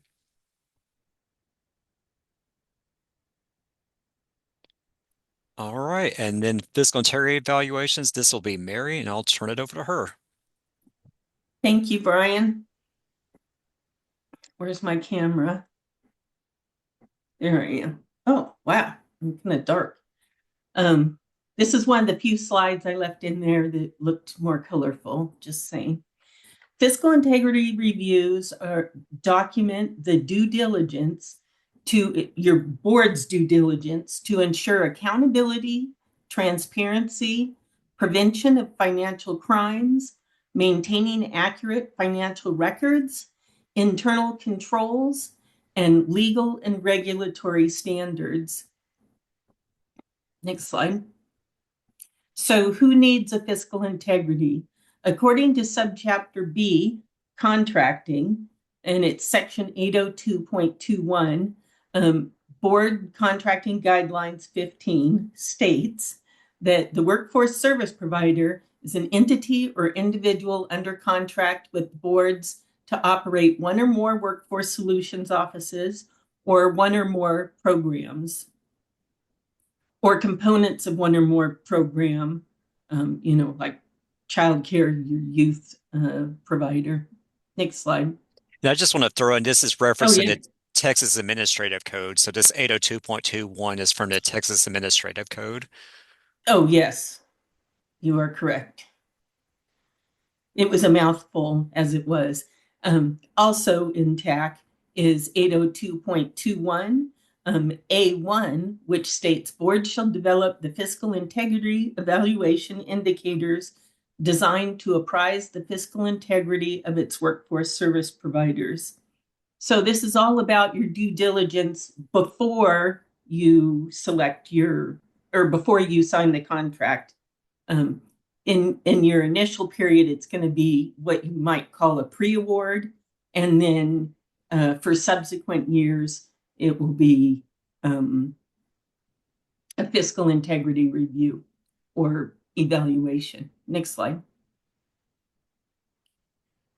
So in provision A2, it states a board shall assess its workforce service provider to ensure they meet the requirements based on the schedule. So contracts under $100,000, they need to be done prior to the award of the contract and at each renewal.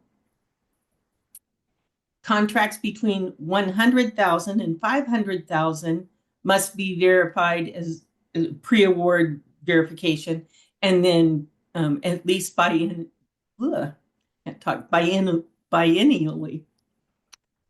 And then contracts over 500,000 must be verified prior to the award and at each renewal and not less than annually. Next slide. Sorry.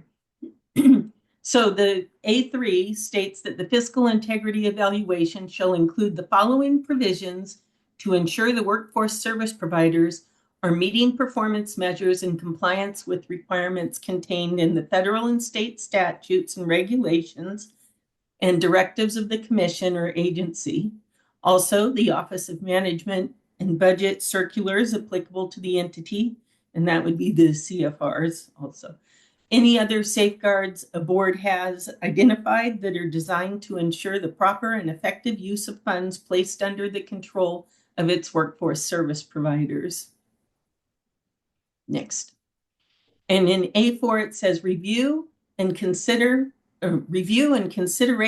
of the workforce service provider's 3-year financial history, which includes any adverse judgments or findings, such as administrative audit findings, commission, agency, or board monitoring findings, or sanctions by a board or court of law.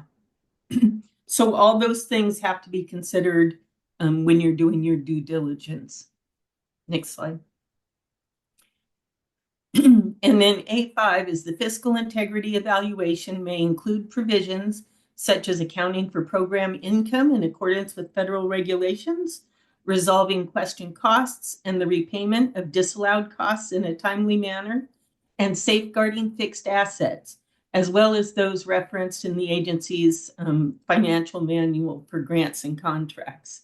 So if you're a board that's doing the fiscal integrity, this is what you have to do. And for any contractor staff or subrecipient staff, these are what the boards are going to be requesting. Next slide. So fiscal integrity evaluation policies and procedures. If an external party completes the fiscal integrity for the board, does the board have written policies and processes or procedures for oversight of fiscal integrity evaluations performed by the external party? And who at the board is responsible to review it? And who at the board is responsible for approving it? So the monitors are going to ask for that when they come out. So you can't just have you can't just delegate the whole thing. You can have a third party prepare the fiscal integrity evaluation, but the board needs to do something to evaluate it and make a decision, and that needs to be documented.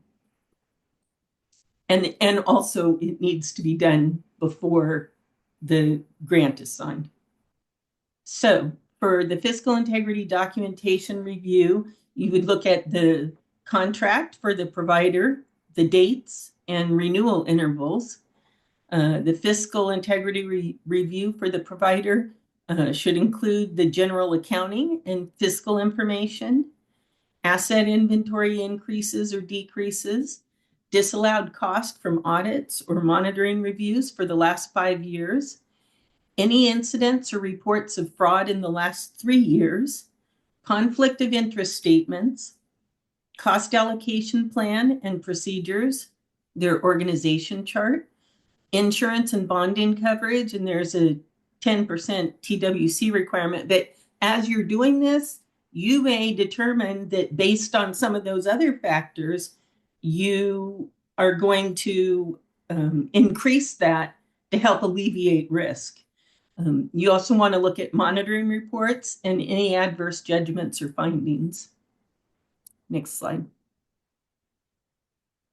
So board best practice recommendations for new workforce services or service providers in the FMGC states that if a prospective workforce service provider does not have a previous financial history of providing goods and services commercially, the board might review the following. So this is if you don't have any prior history to rely on, they're a new player in the market, you would want to review the individual's insurance, bonding, and liability coverage as it pertains to the prospective contract.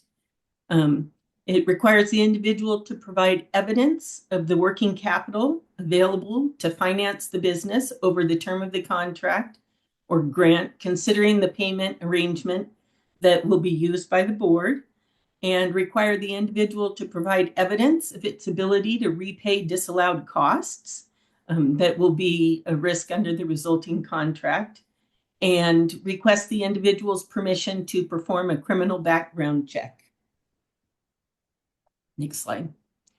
So in order to help you document your process, and then also to help the monitors when we go on site, because we need to understand the process, we've created a questionnaire to help you answer those questions. And that's should be available on the QAN toolbox.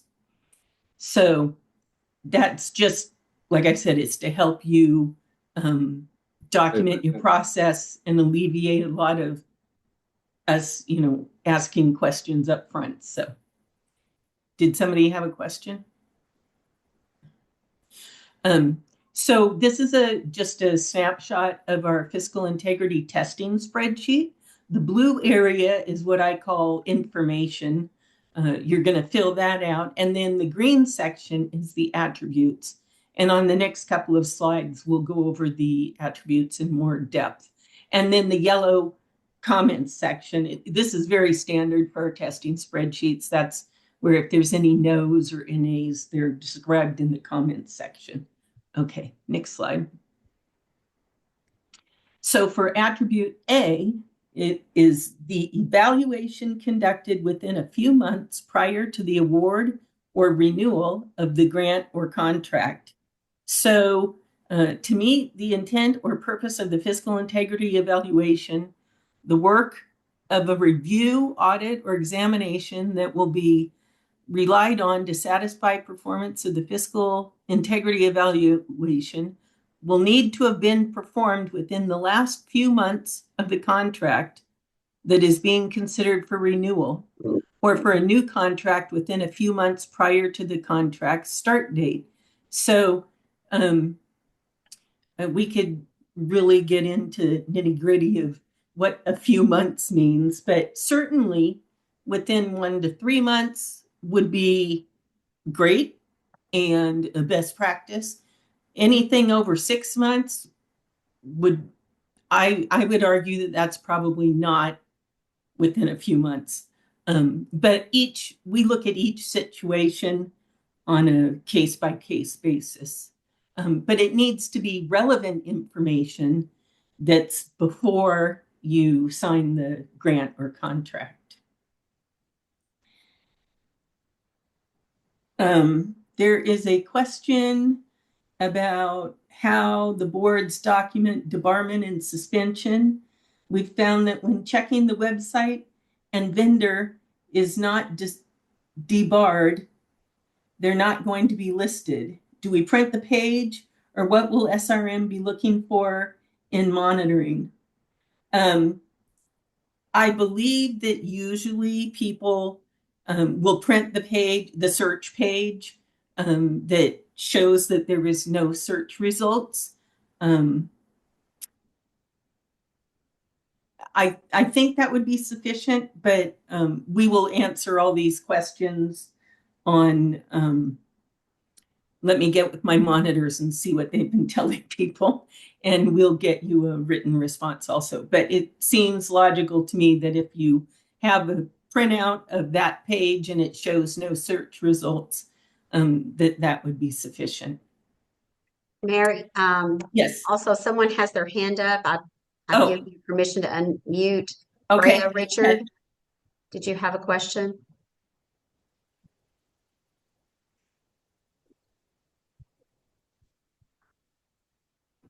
Okay, go ahead. Okay. If they have it later, they can put it in chat or raise their hand again. Okay. So attribute B is evaluation conducted within required time frame based on the dollar amount of the grant or contract. So that goes back to, was it under 100,000, between 100,000 and 500,000, or over 500,000? And we already went over the slide on that one. So that attribute just says, did it meet that requirement? And that's from TAC, Rule 802.21. Next slide. Attribute C is evaluation includes review of required information.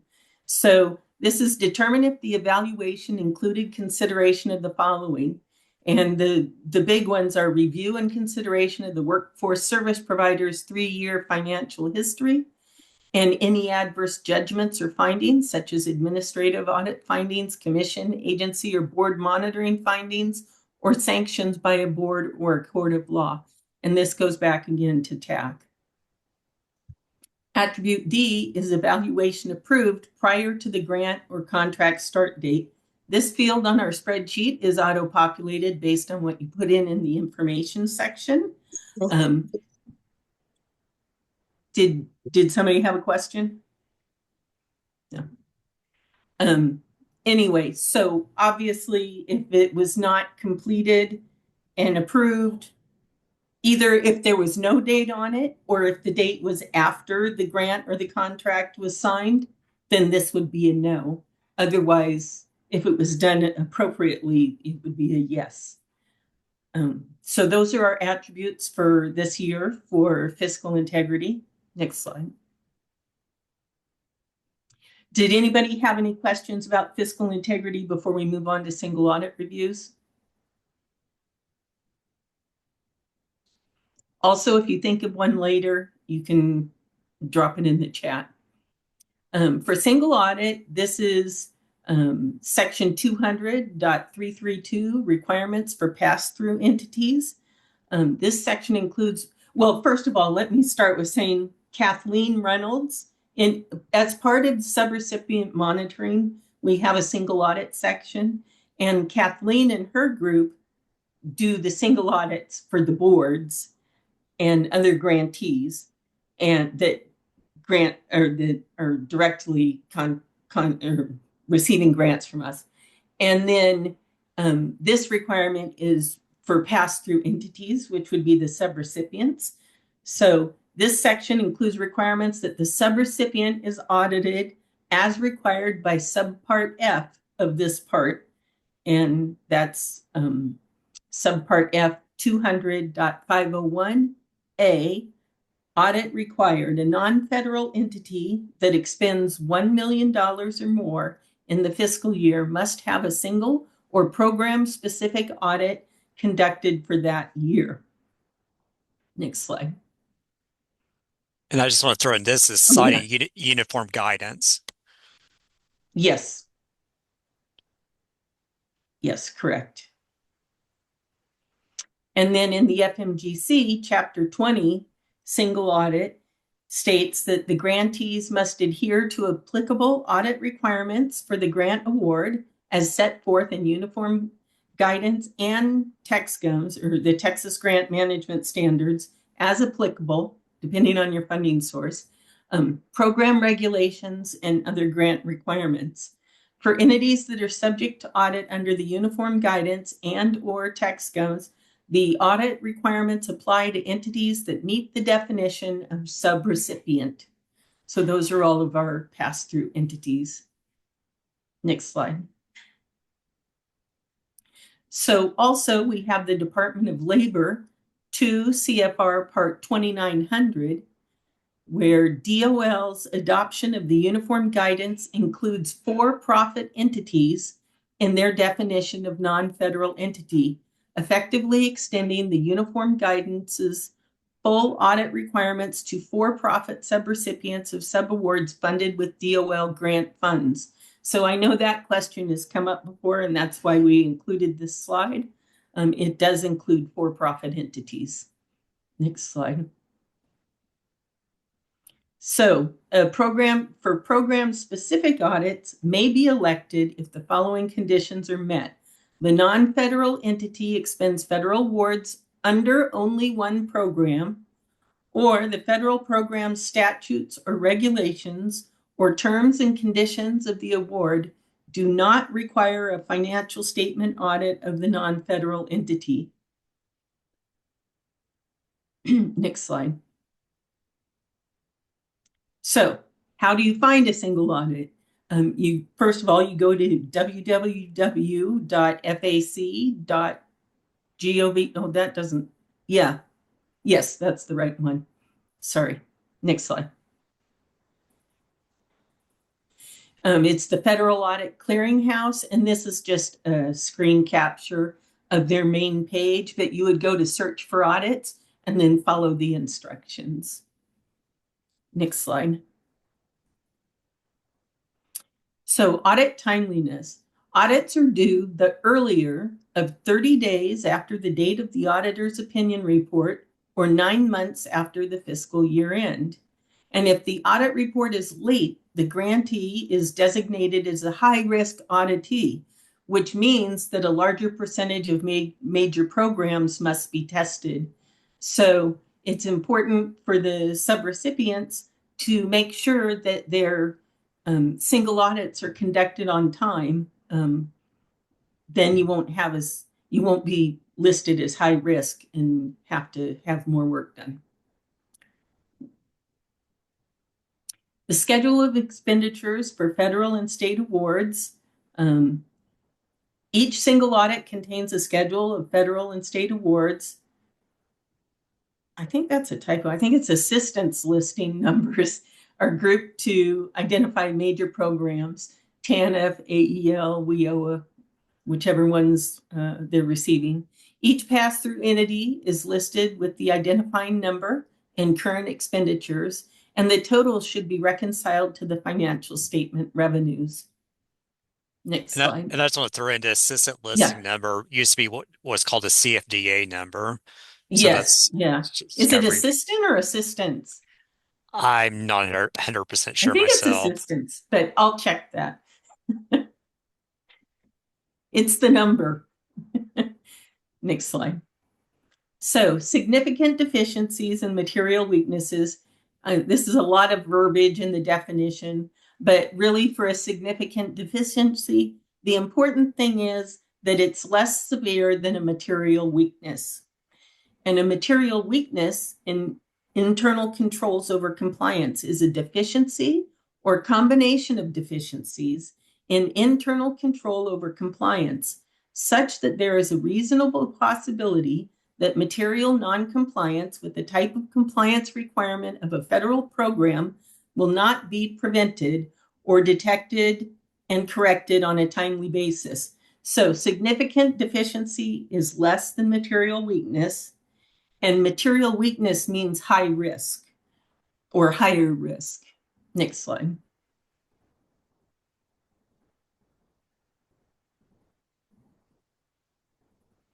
So to give you a little boost up, the Council of Inspector General on Integrity and Efficiency, the 2021 edition, has a guide for desk reviews for single audit reports. So if you don't know where to start, find that guide and that will help you.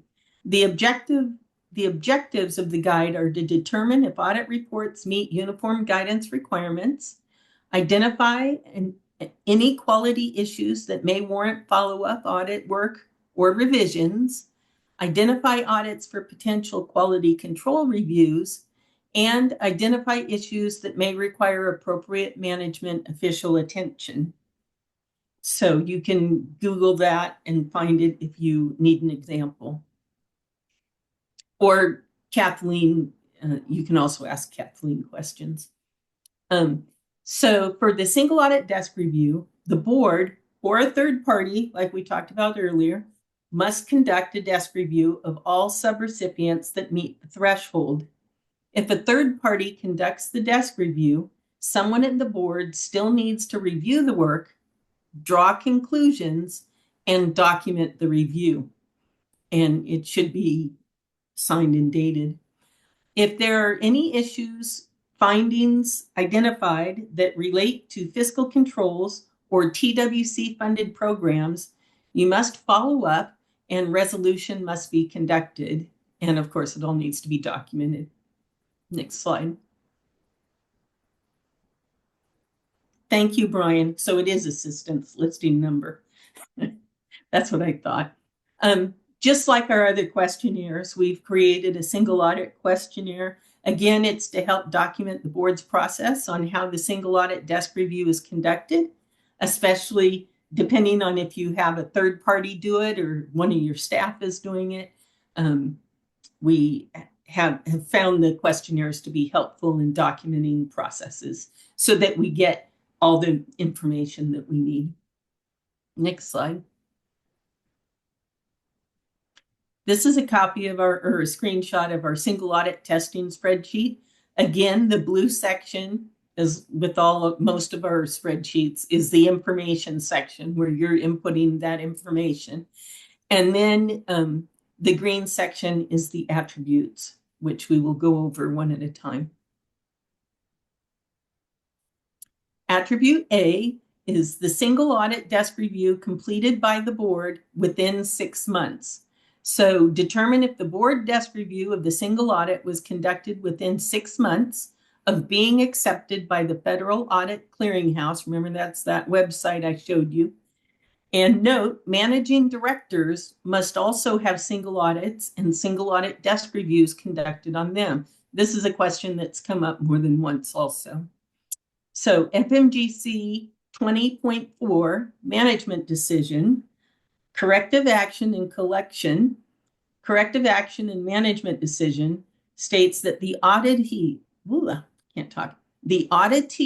must promptly follow up and take corrective action on audit findings.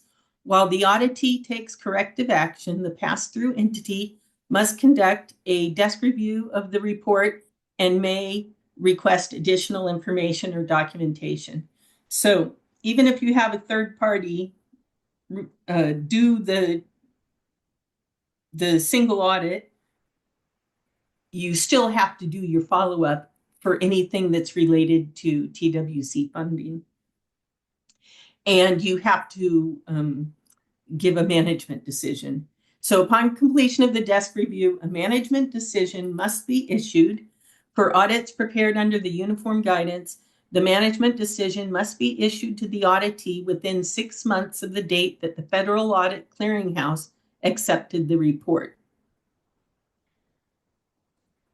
So for Kathleen, that applies to Kathleen's group also for board and other grantee single audits. Attribute B, if the single audit desk review was completed by a contracted third party, did the board review the single audit desk review? So if the board contracted for a third party, board monitor or other contracted services, whoever they procured to do it, to conduct the single audit desk review, determine if board staff also reviewed the desk review. There must be documentation to show that this was done. So, and then of course, it would be NA if the single audit review was conducted by board staff. And then for the corrective action, you still need the management decision, and that needs to be documented. Next slide. Attribute C is board ensures single audit findings were appropriately addressed. So this is kind of like what Judy's group does for our monitoring reports. They do the audit resolution. Well, it's kind of like that. Did you do the resolution for whatever the findings were that related to our funding, and document what you did? So if you, for instance, for us, this would be a finding if there were significant deficiencies or material weaknesses, and they were identified in the single audit, but then if the board didn't do anything or put them on a corrective action plan or something like that, then that would be a finding for us. You need to follow up. Just like when we get audited, if Kathleen's group didn't follow up on something for the single audits that she reviews, that would be a finding on us. So it's the same thing. You need to, and then at the end, render the management decision. So the last thing I wanted to go over was, as you know, or you may not know if you've started in the last 3 years, but the Administration for Children and Families requires us to do child care and proper payment testing, which we call CCIP because it's a mouthful. And so the last time we did it was in FY23. And so some historical data from the last time we did it was the total number of cases with errors were 40, which was 14%. The total number of cases with an improper payment were 12, and that's 4%. The total number of cases with an improper payment error due to missing or insufficient documentation was 6. And the total amount of improper payments for the review period was $586.58. So you can go to the next slide. For FY26, we are currently preparing for that now. Alma has been meeting with child care, and they're working on putting together our state plan and getting the tool has to be approved, and there's a lot of stuff we have to do leading up to it. And once all of that is accepted and approved, then we will commence testing in fall 2025, most likely October, but it depends. With everything going on in the government, it depends on when they approve our plan and our version of the tool.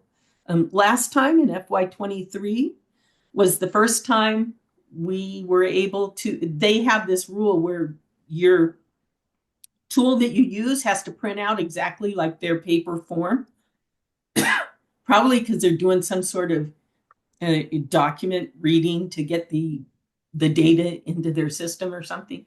But anyway, for years and years and years, we had to do it on paper because we couldn't recreate that form. It's a lot harder than you think. But our wonderful business support section last year, for the first time, we were the first state that ever successfully recreated the form with all our information from our database so that it would print out correctly. And as Alma can correct me if I'm wrong, but I believe there are no changes to that form this year, or maybe some very minimal changes. So we should be able to do it that way again this year. So way to go for business support. They got it all worked out on the database. And that makes it go a lot faster for our monitors so that they can get back to it. We still have to do all 28 workforce boards and our other grantees in FY26. But this is something where we have to pull all the child care monitors to do this in October, November, December. And then after that, the monitors can go back to what they were doing. But Alma and Brian and me and people from childcare, we all have to do reviews and turn in a report in June. There's a lot of stuff going on.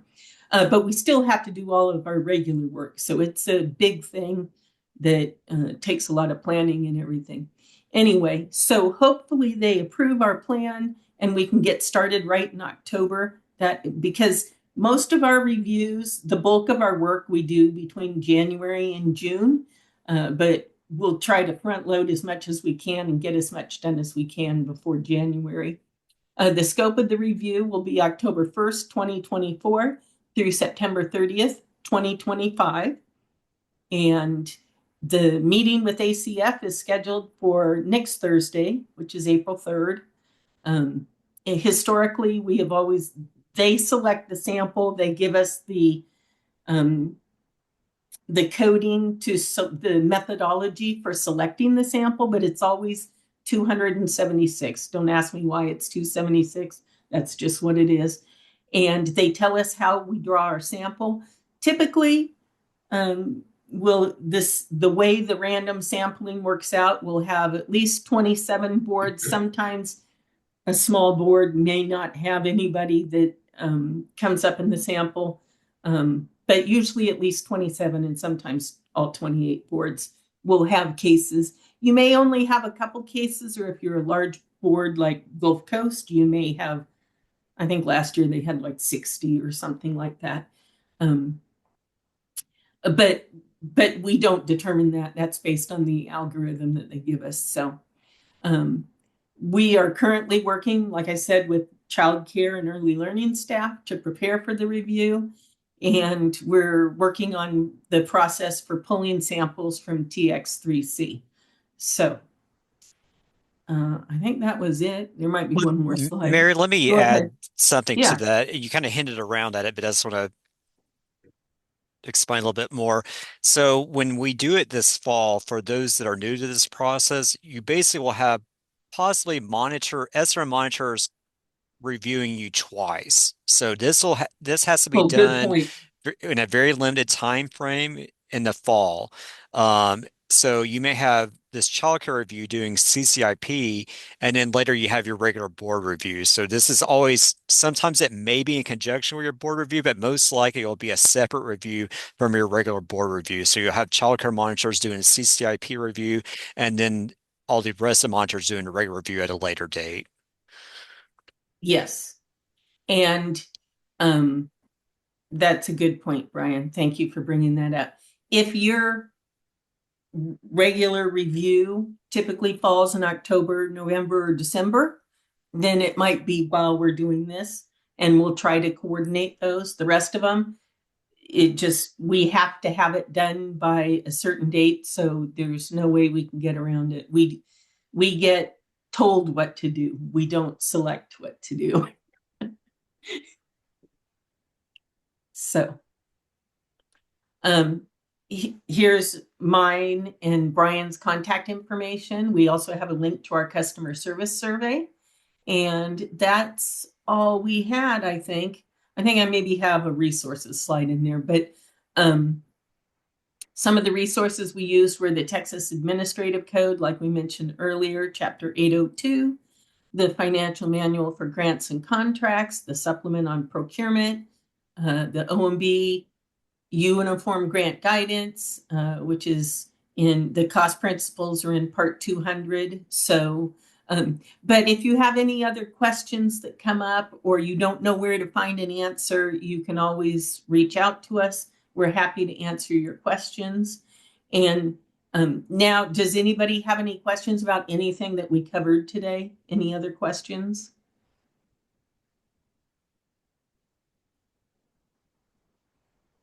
Did I lose you all at single audit? I think our eyes are all glazed over, so. I'm sorry. Oh, I will put in a plug for the workforce conference because we talked about that earlier. Brian and I will be presenting at the workforce conference. I believe it's May 12th. It's either May 12th or 13th. We'll be presenting on, especially for new people or people that want to understand the process better. We're going to be doing a session on the monitoring process and how to kind of avoid some pitfalls and stuff. It's kind of an introductory or refresher session on how our whole process works. So that will be in person in Austin somewhere, maybe the DoubleTree. It's a DoubleTree. It's the Yeah. forum, the workforce forum. Yeah. So are there any other So- questions, comments, thoughts? I just want to let you guys know we appreciate all the time. Oh, here's a question about RISA. Alma, maybe you can get to this one. I don't know. It says RISA attribute J, what documentation are you looking for? I don't know what the I need to bring up the presentation. Okay. nice to hear What your is- voice, Alma. Pardon? Nice to hear your voice.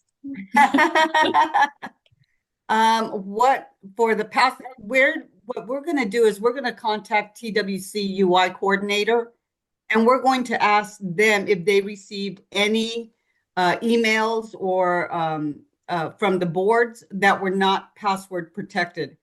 If the board did provide the TWC UI coordinator some emails that were not password protected, what we will do is we will get the names of those individuals, put those names on our testing spreadsheet, and failed this attribute. And we will let the board know we failed it because you all submitted, Alma Gonzalez, you submitted an email at WF42 for Alma that was not either password protected or encrypted.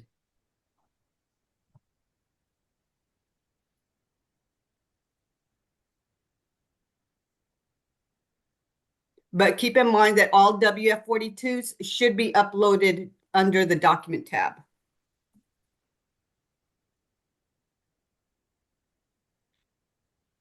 So Doug is asking, how do you recommend that we review that locally?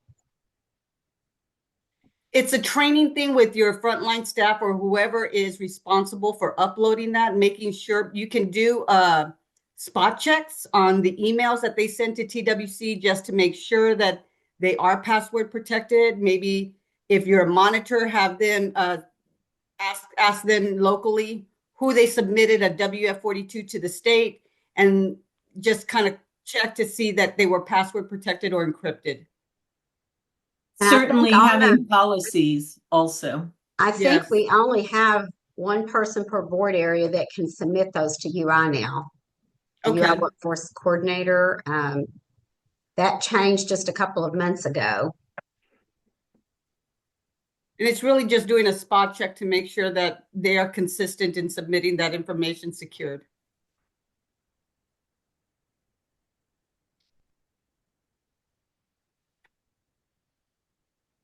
Any other questions? Like we mentioned before, Marcia's going to get us all the questions that came up today, and we will put together a FAQ, a written response to all those questions, and we'll get that to you within a week or so. And I apologize for my presentation. I don't know what happened to my internet, but it happens. It happens. Yeah. Well, we know Alma- you paid your bill because you're here now, so Yeah. not your fault. And Brian was at the office, so I don't know what's up with Yeah, that. He went I don't know. downstairs. That's a TWC issue, what I had. So Also, I will say that if you typically go to the CFO or the finance directors meeting, we'll be presenting next Thursday, April 3rd, for the Yes. finance directors meeting. And then, like I mentioned, May 12th. Can't talk, sorry. Well, Those are our next two. we do appreciate all the information, and I know if there's some follow-up questions, folks can email you directly, right? You all gave your information to be emailed, and I've actually compiled all of the questions so far. I'll be getting those out to them. I'm going to try to organize them just a little bit and get those out this afternoon to you guys to look at. Great. Thank you. We're going to end about 30 minutes early, so we get an extra half hour for lunch, right? Yay. All right. Okay. Bye-bye. Thanks, everyone. Thank you. All right. Bye-bye. Bye. Bye.